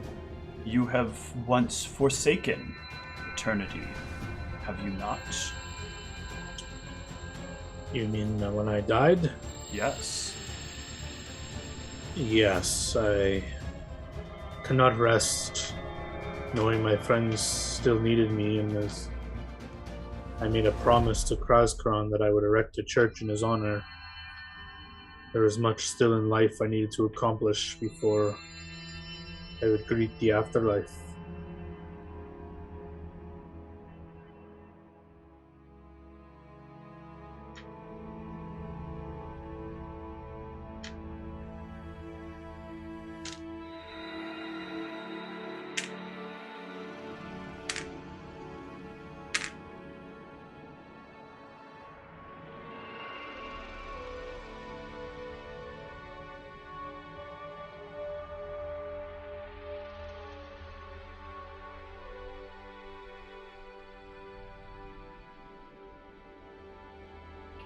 He thinks for what feels like a very long time.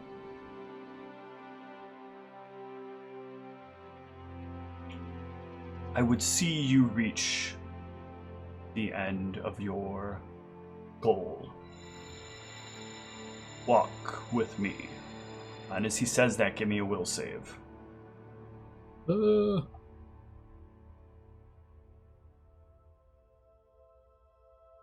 Will save.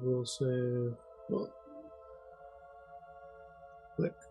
Come on, go run. Yeah. Go. You can feel that walking with him is your choice. Yes, I will abide. He will walk you to a place where, like, the empty light of this all sort of tones down a bit and a few objects start to come into view. One in particular. What to Gulran would be the most serene, comfortable place that he could be? That's a good question. In terms of like objects, or would I see people there as well? You would first see like a place. in the distance. And then as you get closer, you might see some familiar things, but it would mostly be the place first. I think the place that would give him the most comfort, his temple's not built yet, so it wouldn't be that.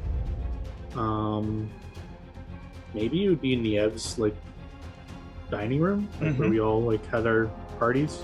Yeah.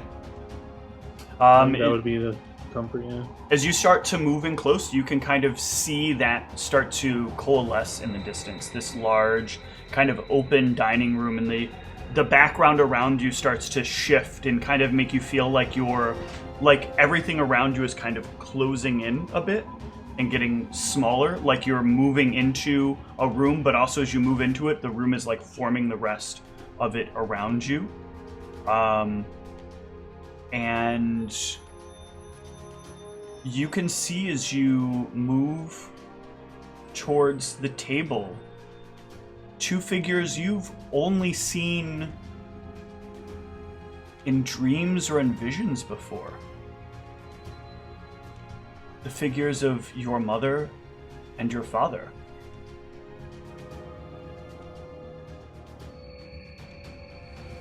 A gift for you, Gul'ran, one which you deserve in your search. I will leave you with them for a moment while I find what you seek. They're real? It's actually their souls? Yes. Know this much had to be bent to do this in a very short time. But the gods are in agreement.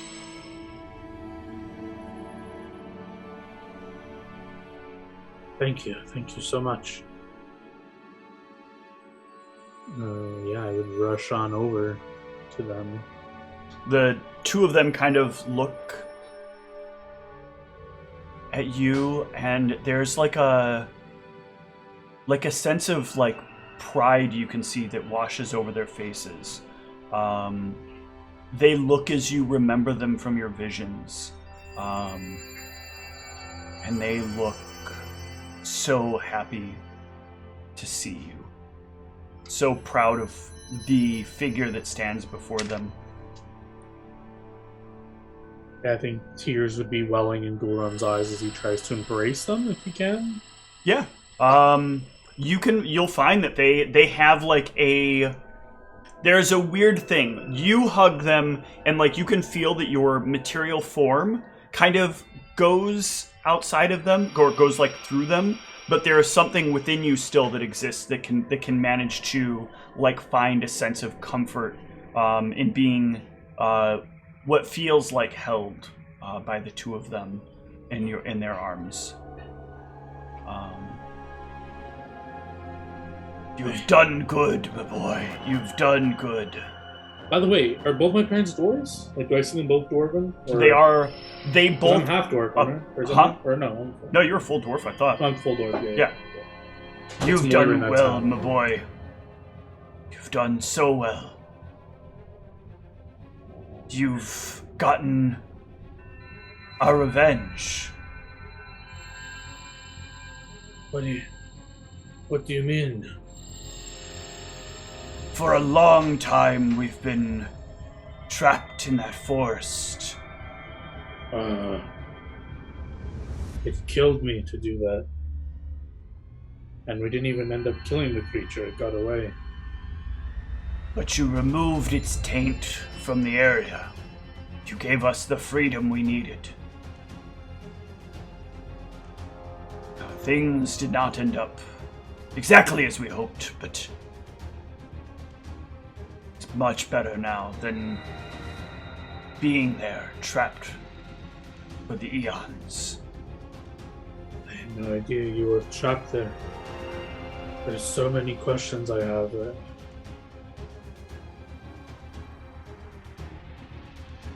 Do I feel anything that's like trying to stop me from asking certain questions, or no? Like, do I have like any feel? Okay. You feel like you could ask any question that you want. Yeah, so I think Bullhorn want to start from the beginning and just say, I don't remember anything when I was younger. How did I end up with Moirin in the church of Shashad? What happened? Yeah, they'll tell you the story. The story of how they cooked up an escape, a way to get you out of the woods as the woods began to become more chaotic.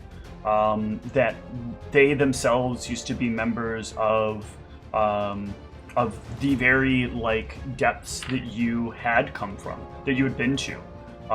They tell you that they are originally from the city of Borgholm, but then much, much smaller, a place that was sort of a bastion of survival. But as the Spinnerfliblin started to reside within the city, many of the dwarves were being pressed out, and many, what he refers to as deep dwarves, started to move in, or the term that your mother refers to them more respectfully by, of Durgar, replaces it. They were forced out of their homes, and their choices were to either go deeper into the tunnels or flee into the surface. Many dwarves chose to go into the tunnels, and he believes that they perished for that. He chose to flee into the surface. They traveled for some time, trying to make a name, trying to make something for themselves in the city.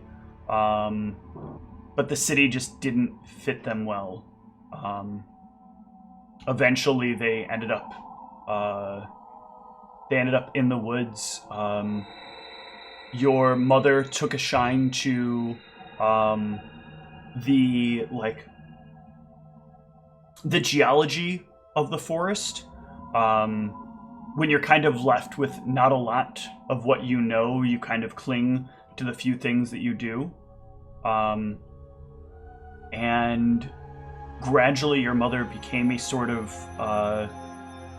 trying to think of the best way to phrase this, but like a stonestress.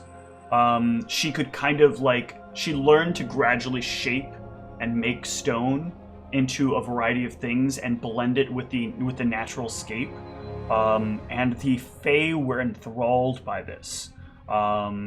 They enjoyed what she could do. But you were always kind of outsiders. Your family was always kind of outsiders to these people, kind of living on the fringes, being close enough to them that they're given the hospitality, but kept distant enough that the Fae will not. The Fae worried, as many people have said, about Fae corruption on people, but in this case, they feared the idea of people corruption on the Fae.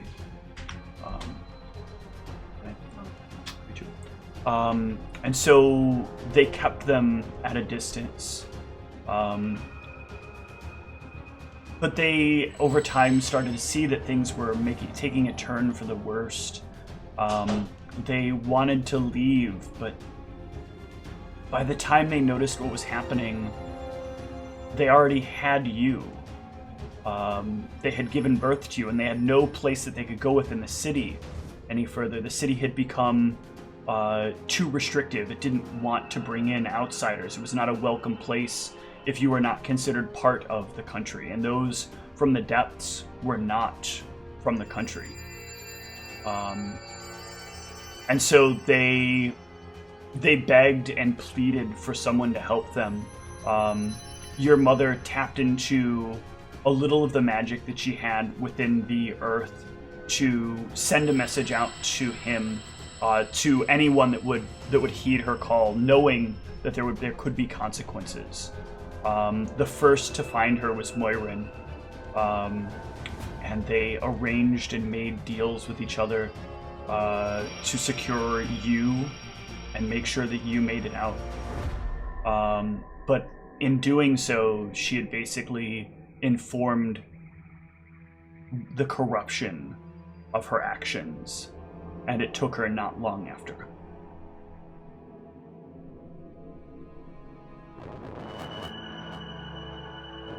Do you know where your bodies are?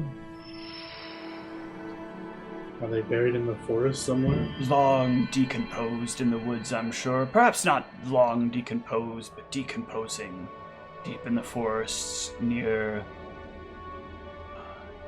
some distance away from the great trees.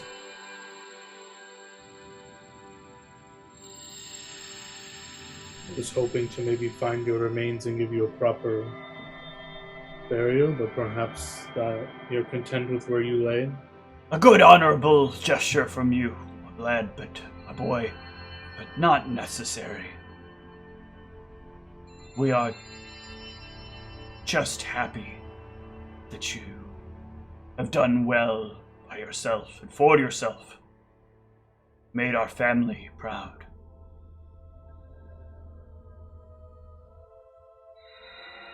Out of character, did Moirin tell me my name was Gulron? I think in my backstory I said I picked my name, right? So I actually don't know what my real name is, right? Is that true? So your parents never really named you either.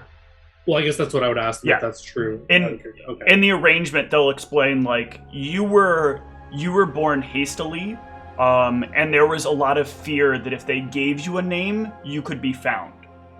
And so they very specifically chose not to give you a name, so that like the woods could not know who you were and find you. It is smart but sad. I thought I would have a name all this time, but I guess I do have one. It's Gulron. But I guess I never knew our family name. Do we have one? No. Oh. Too poor, unfortunately.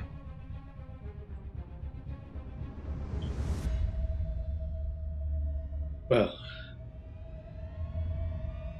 I'm glad time here has given me this opportunity to finally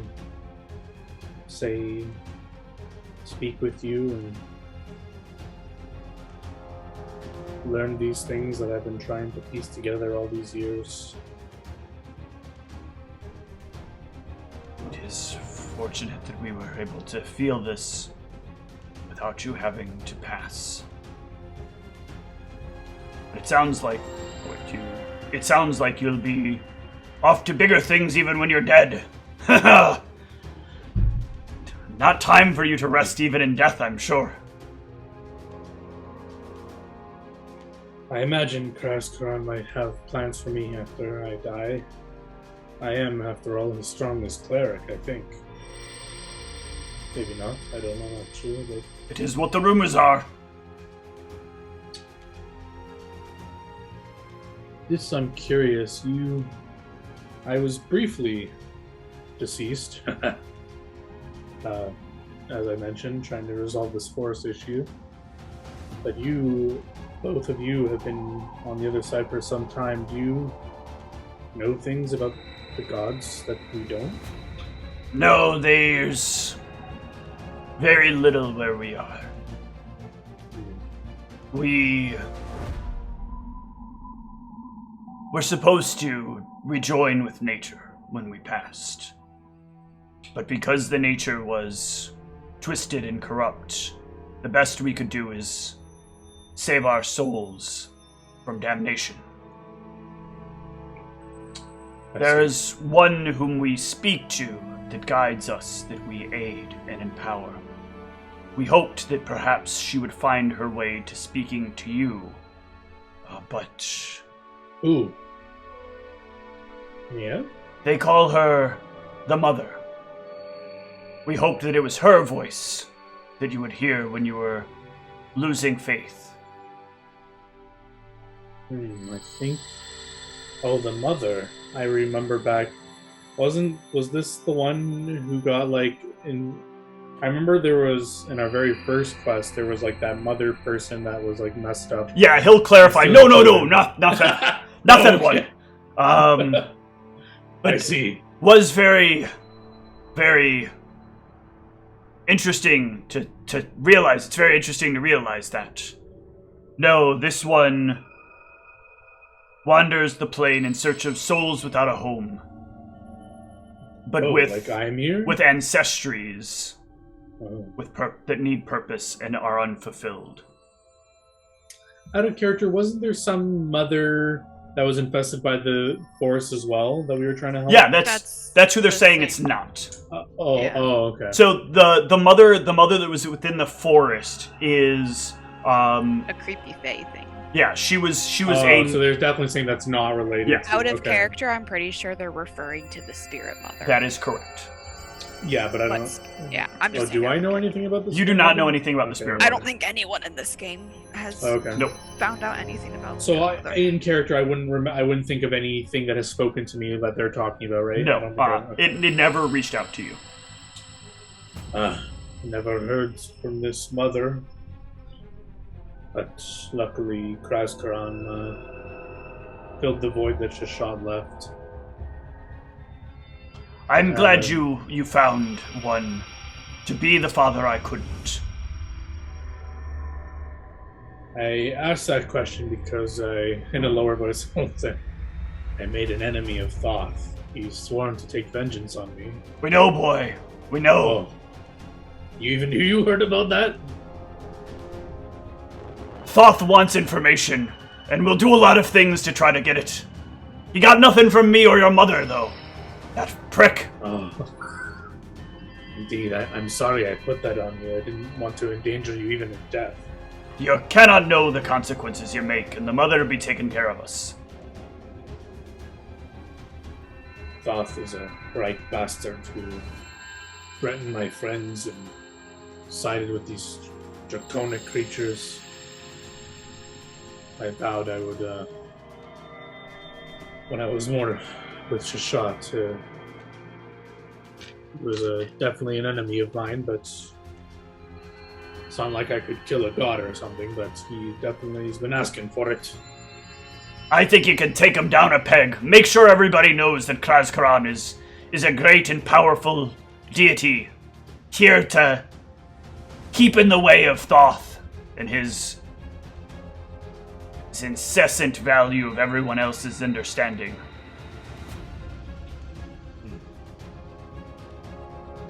Before I make such declarations, I'll make sure Kraskaran's okay with being an enemy of Thoth, but he did take me under his wing when I did forewarn him that Thoth had it out for me, so I'm sure Thoth's not a fan of him either. I would imagine so. Your time is interrupted as another figure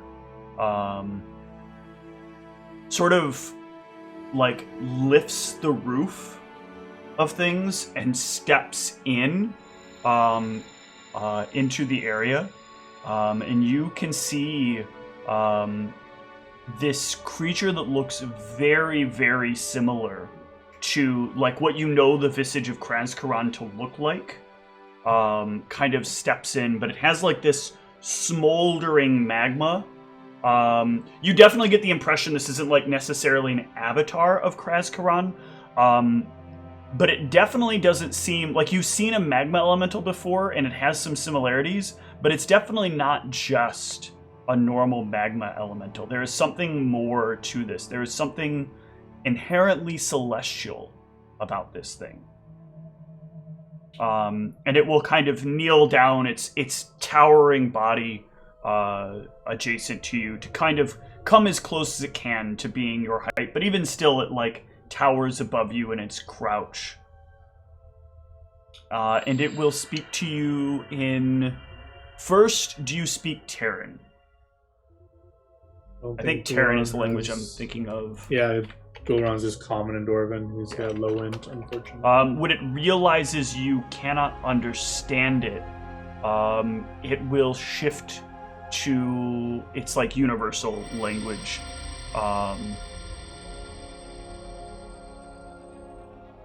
I am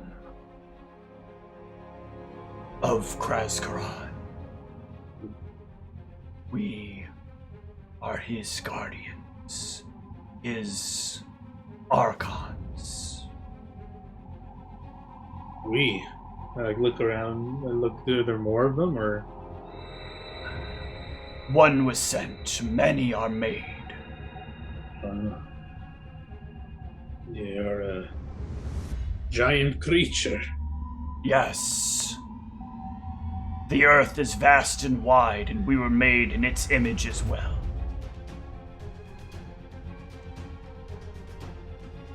You would seek our power?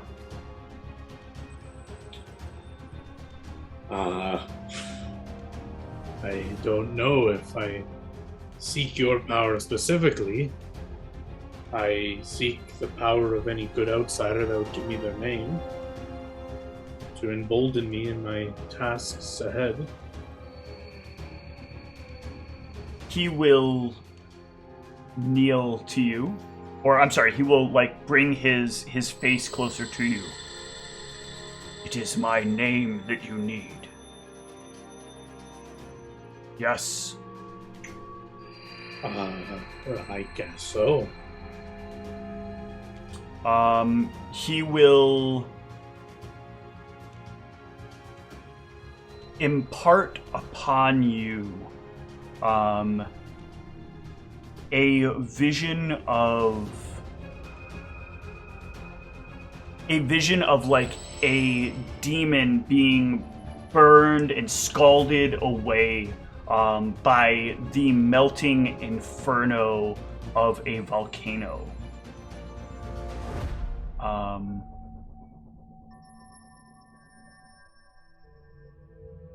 You have my name.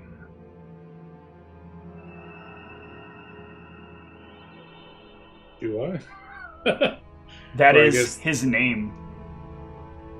The image he shared with me? Yes. But he will also give it to you, he will then explain, but that has a term in the language of our kind.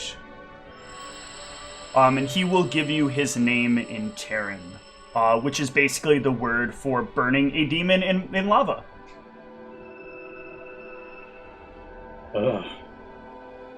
Excellent.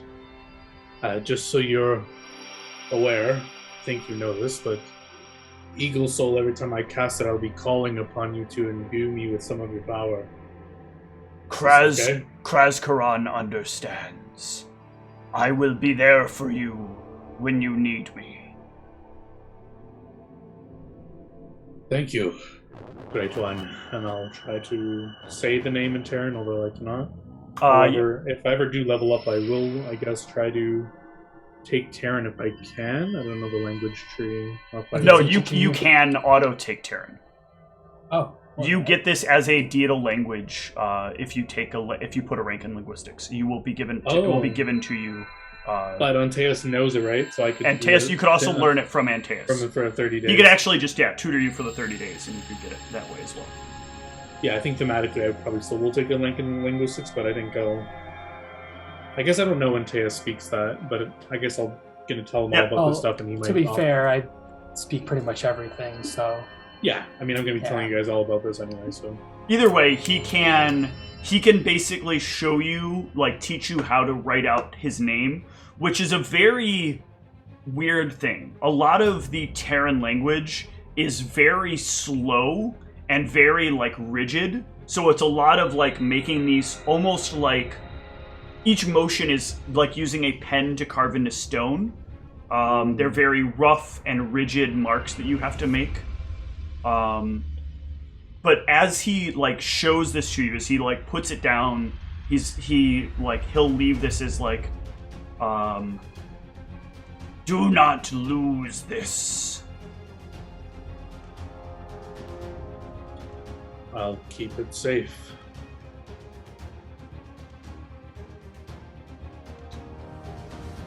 This is the end of my time here. Call me back when you need. Call for me back when you need me. Thank you for aiding me. Thank you for aiding us.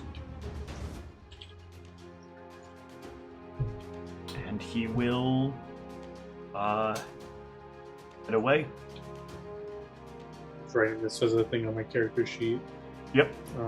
Written in Terran. I guess I'll just describe it as burning a demon in a volcano. Yep. Okay. Terran, and so the way I've always perceived Terran is it's the language of the Earth. So the Earth has a lot of like these very hyper specific things that exists in its lexicon. Sort of like how in Japanese there's a lot of like, you know, very simple words that explain very specific things. Terran has that, but like in a much more wide way.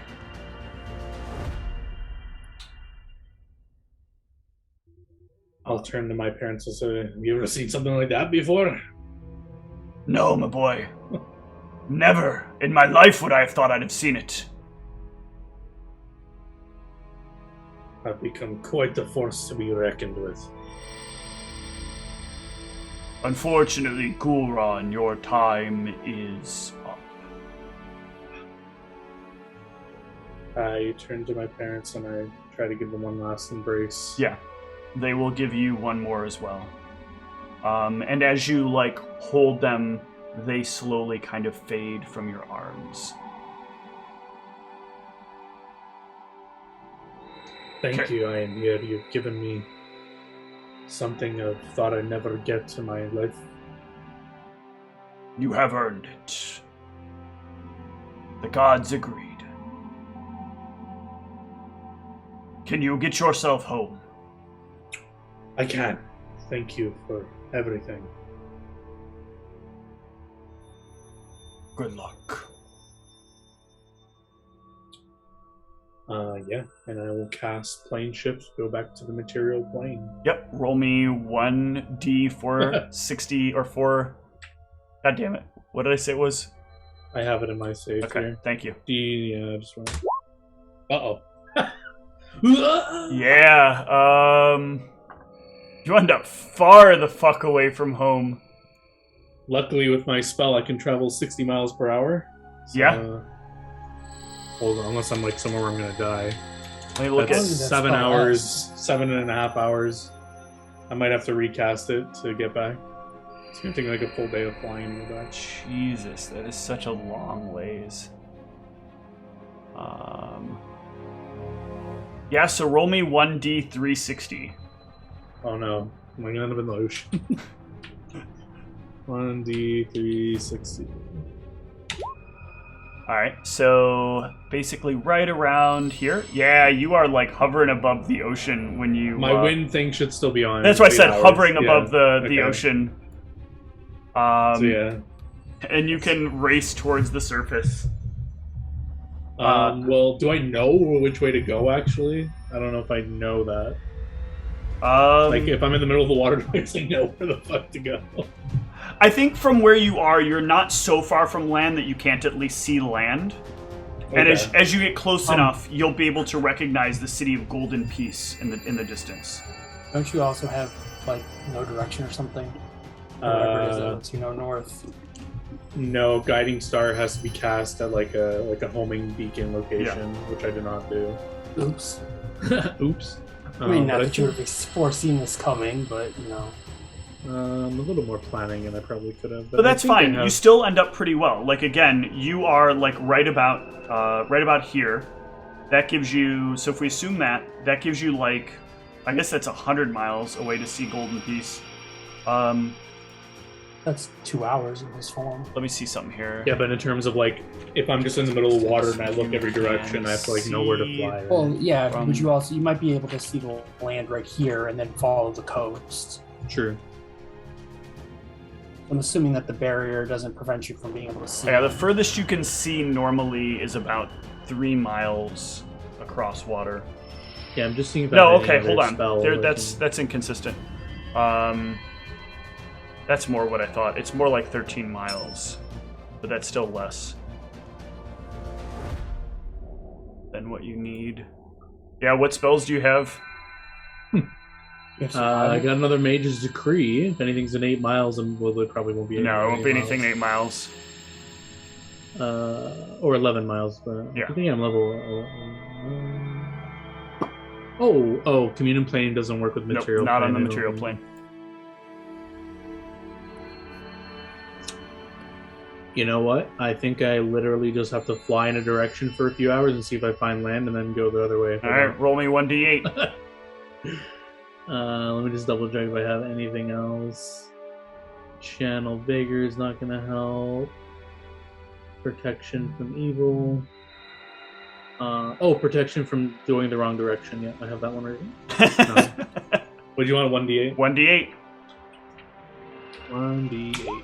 7. Oh, yep. That's actually because I was doing 1 as north. Pretty damn good. So yeah, 7 would just be this way. So you're heading northeast, which means you're actually heading where you want to go. Yeah, but do I know that? Well, you will end up because you'll fly basically right past Golden Peace from where you come out. So you're 195 degrees. I have that. I don't remember what it's from, but I have a Wayfinder. Does this help me? And actually, technically, it's from Knightsbridge. So you're like here. You are, yeah. The Wayfinder will actually help you. So you'll be able to find your way back. You'll traverse. Can you fly with this ability? Yeah. Okay. Gives me 60. Let me put it in chat again just to read then it, just to make sure. The only thing I need to do is I need to see. If I run into anything? I'm gonna let you do this yourself. Roll me a D100 and get lower than a 95, and you'll be fine. Good luck. Okay, you did it. Yeah, because I turn into a cloud-like vapor and I move through the air, possibly at great speed. If desired, a subject, a magical wind wafts a windwalker along up to 60 miles per hour. Yep, so you're fine. You can fly your way back home. Fly your way back. They are 80% likely to be mistaken for clouds, fog, vapors, or the like. That's pretty funny. But yeah. You arrive back in the city of Knightsbridge near nightfall. But you are home and you are safe. Ivy. A few hours later, if you are not still at Zigmar's place, Zigmar's will have somebody find you and ask you later on in the day to meet with Zigmar's again. As he's managed to gain some information into something you talked about earlier.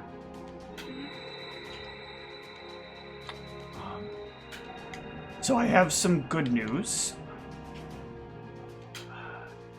I was able to reach out to somebody who has... They say they have access to speaking to Evelina. And they can work out an arrangement for you to meet with her. Now, I don't know... I have a trust and distrust of this person. They're honest about 90% of what they say. I believe they do probably know her, and I believe that they might be able to get an appointment, but that could be the thing they're lying about.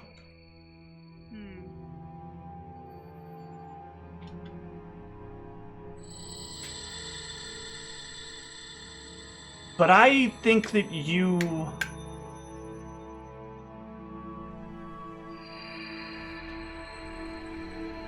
could probably get the details better than I could.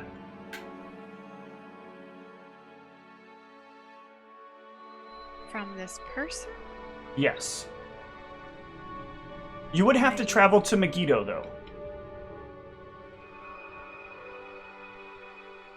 I mean, if I'm traveling to Megiddo, Evelina told me to come back any time to meet with her. Why don't I just go back to them at that point?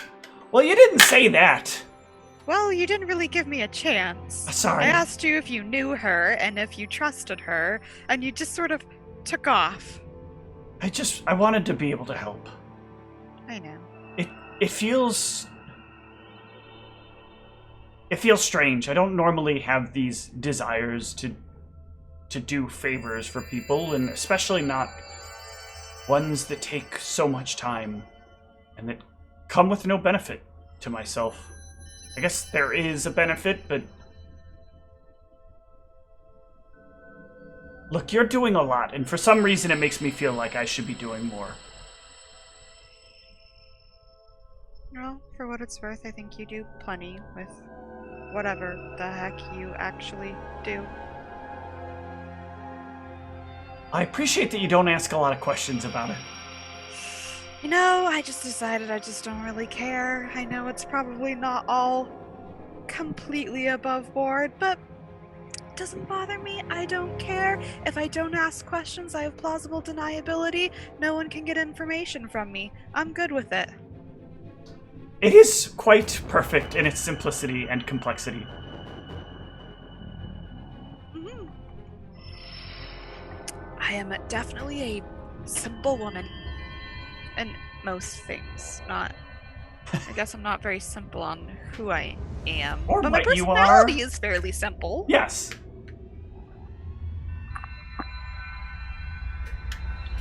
I also happened upon some extra news. There is rumor that there's a faster way to get to Megiddo. Oh.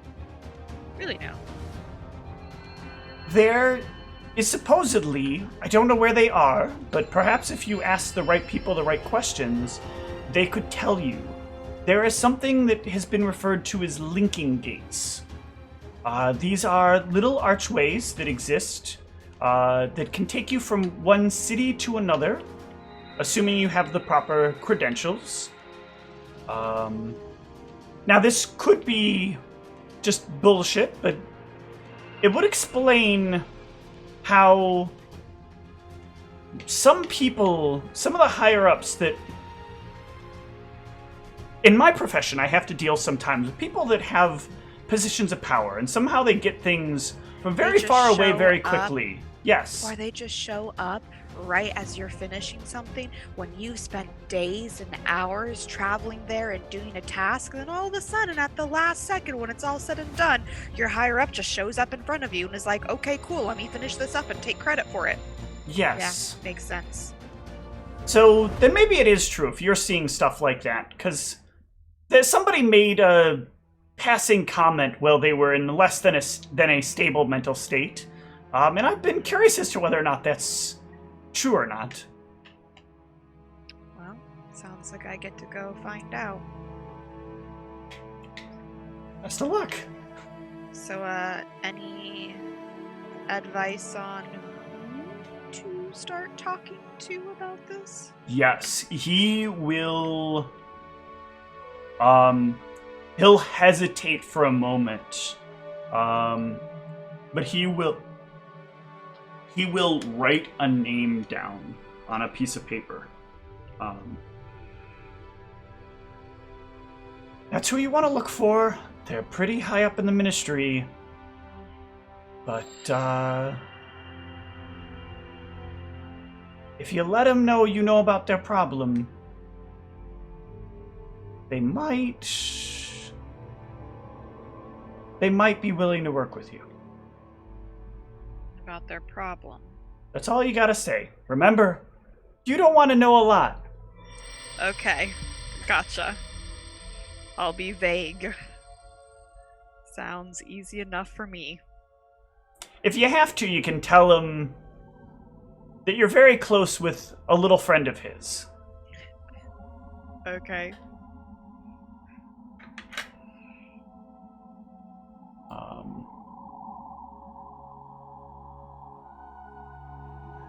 And Teus, Yes. you spend some time decompressing, having a conversation to kind of break yourself from the stressors of what's been going on, the confusion. Talking about things that make life feel not so distant from reality.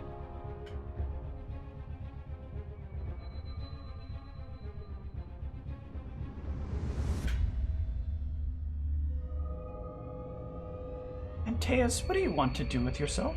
What do you want to do with your life?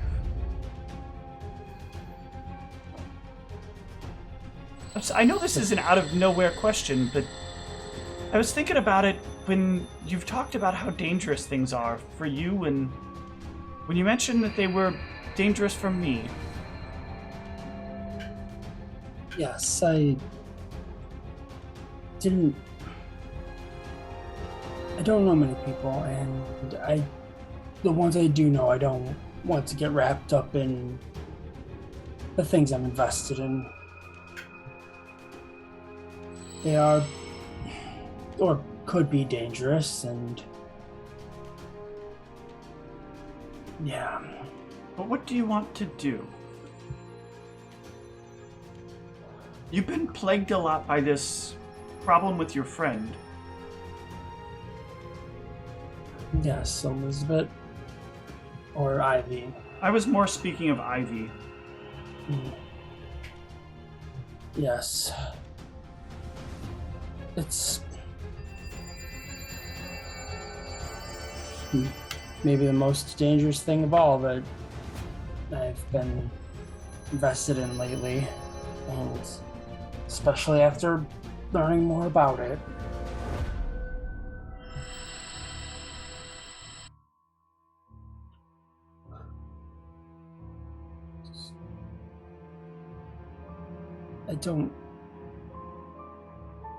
I don't know anymore.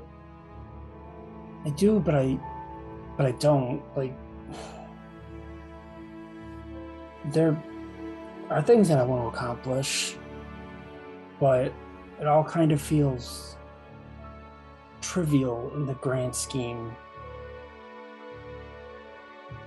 I don't know. It all is trivial in the grand scheme. What's wrong, Matthias? I think I'm horrible, thanks. I hope I'm not having auditory hallucinations. What did you hear? A voice. I don't know whose voice, but a voice. It's a little muffled. I don't know. It's been a rough time since I've gotten back. I've learned so many things. So, well, I mean, maybe not numerically, but like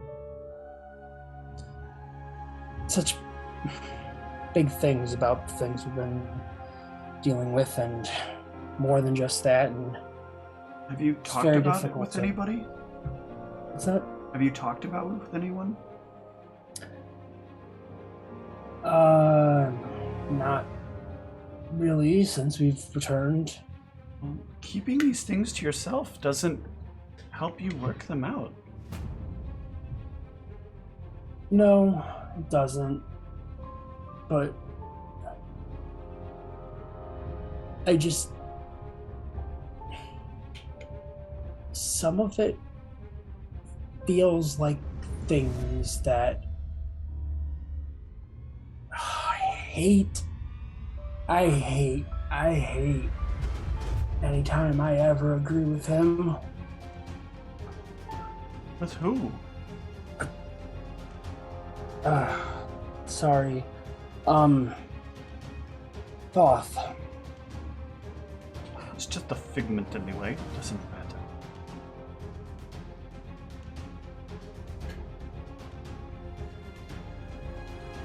You didn't hear that, did you? Hear what? You're starting to scare me, Antaeus. There are some things that I don't know. Everyone needs to know. But I still haven't figured out exactly what, or why, or if it even matters, or if I'm even back, or... Can you just tell me? Let's start there.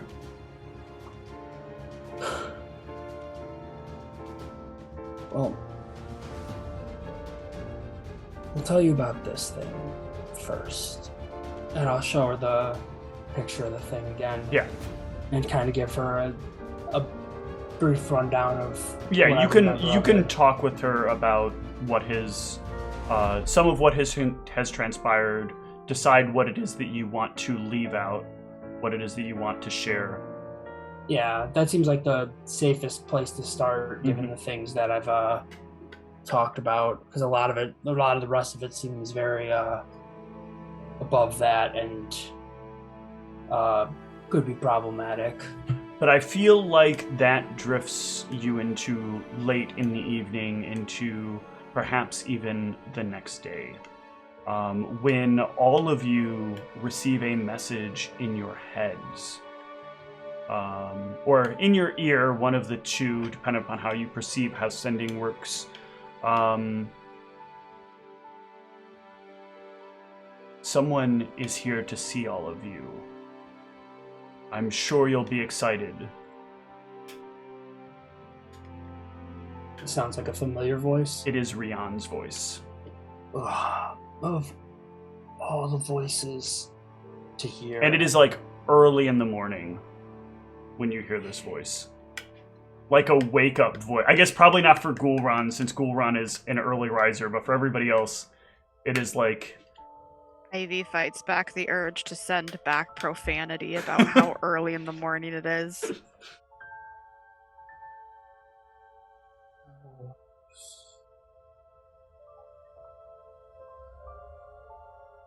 It also comes with a time to meet at the ministry office.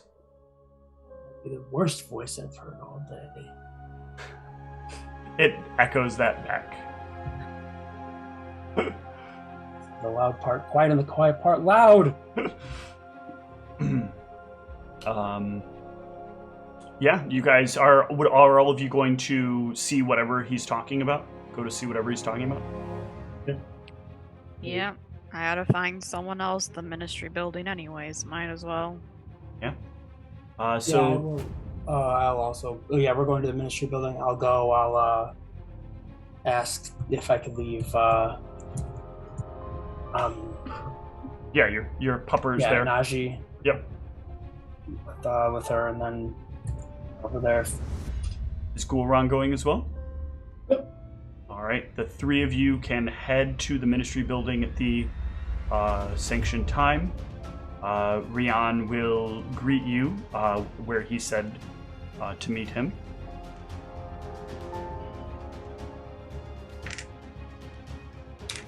You know, I'm really annoyed at this bullshit that keeps happening. You are probably the luckiest people I've ever met in my entire life. Or maybe the least lucky. But I'm sure you'll think this is some kind of positive. And he leans back against the door he's standing in front of, twists the handle, and slowly opens it.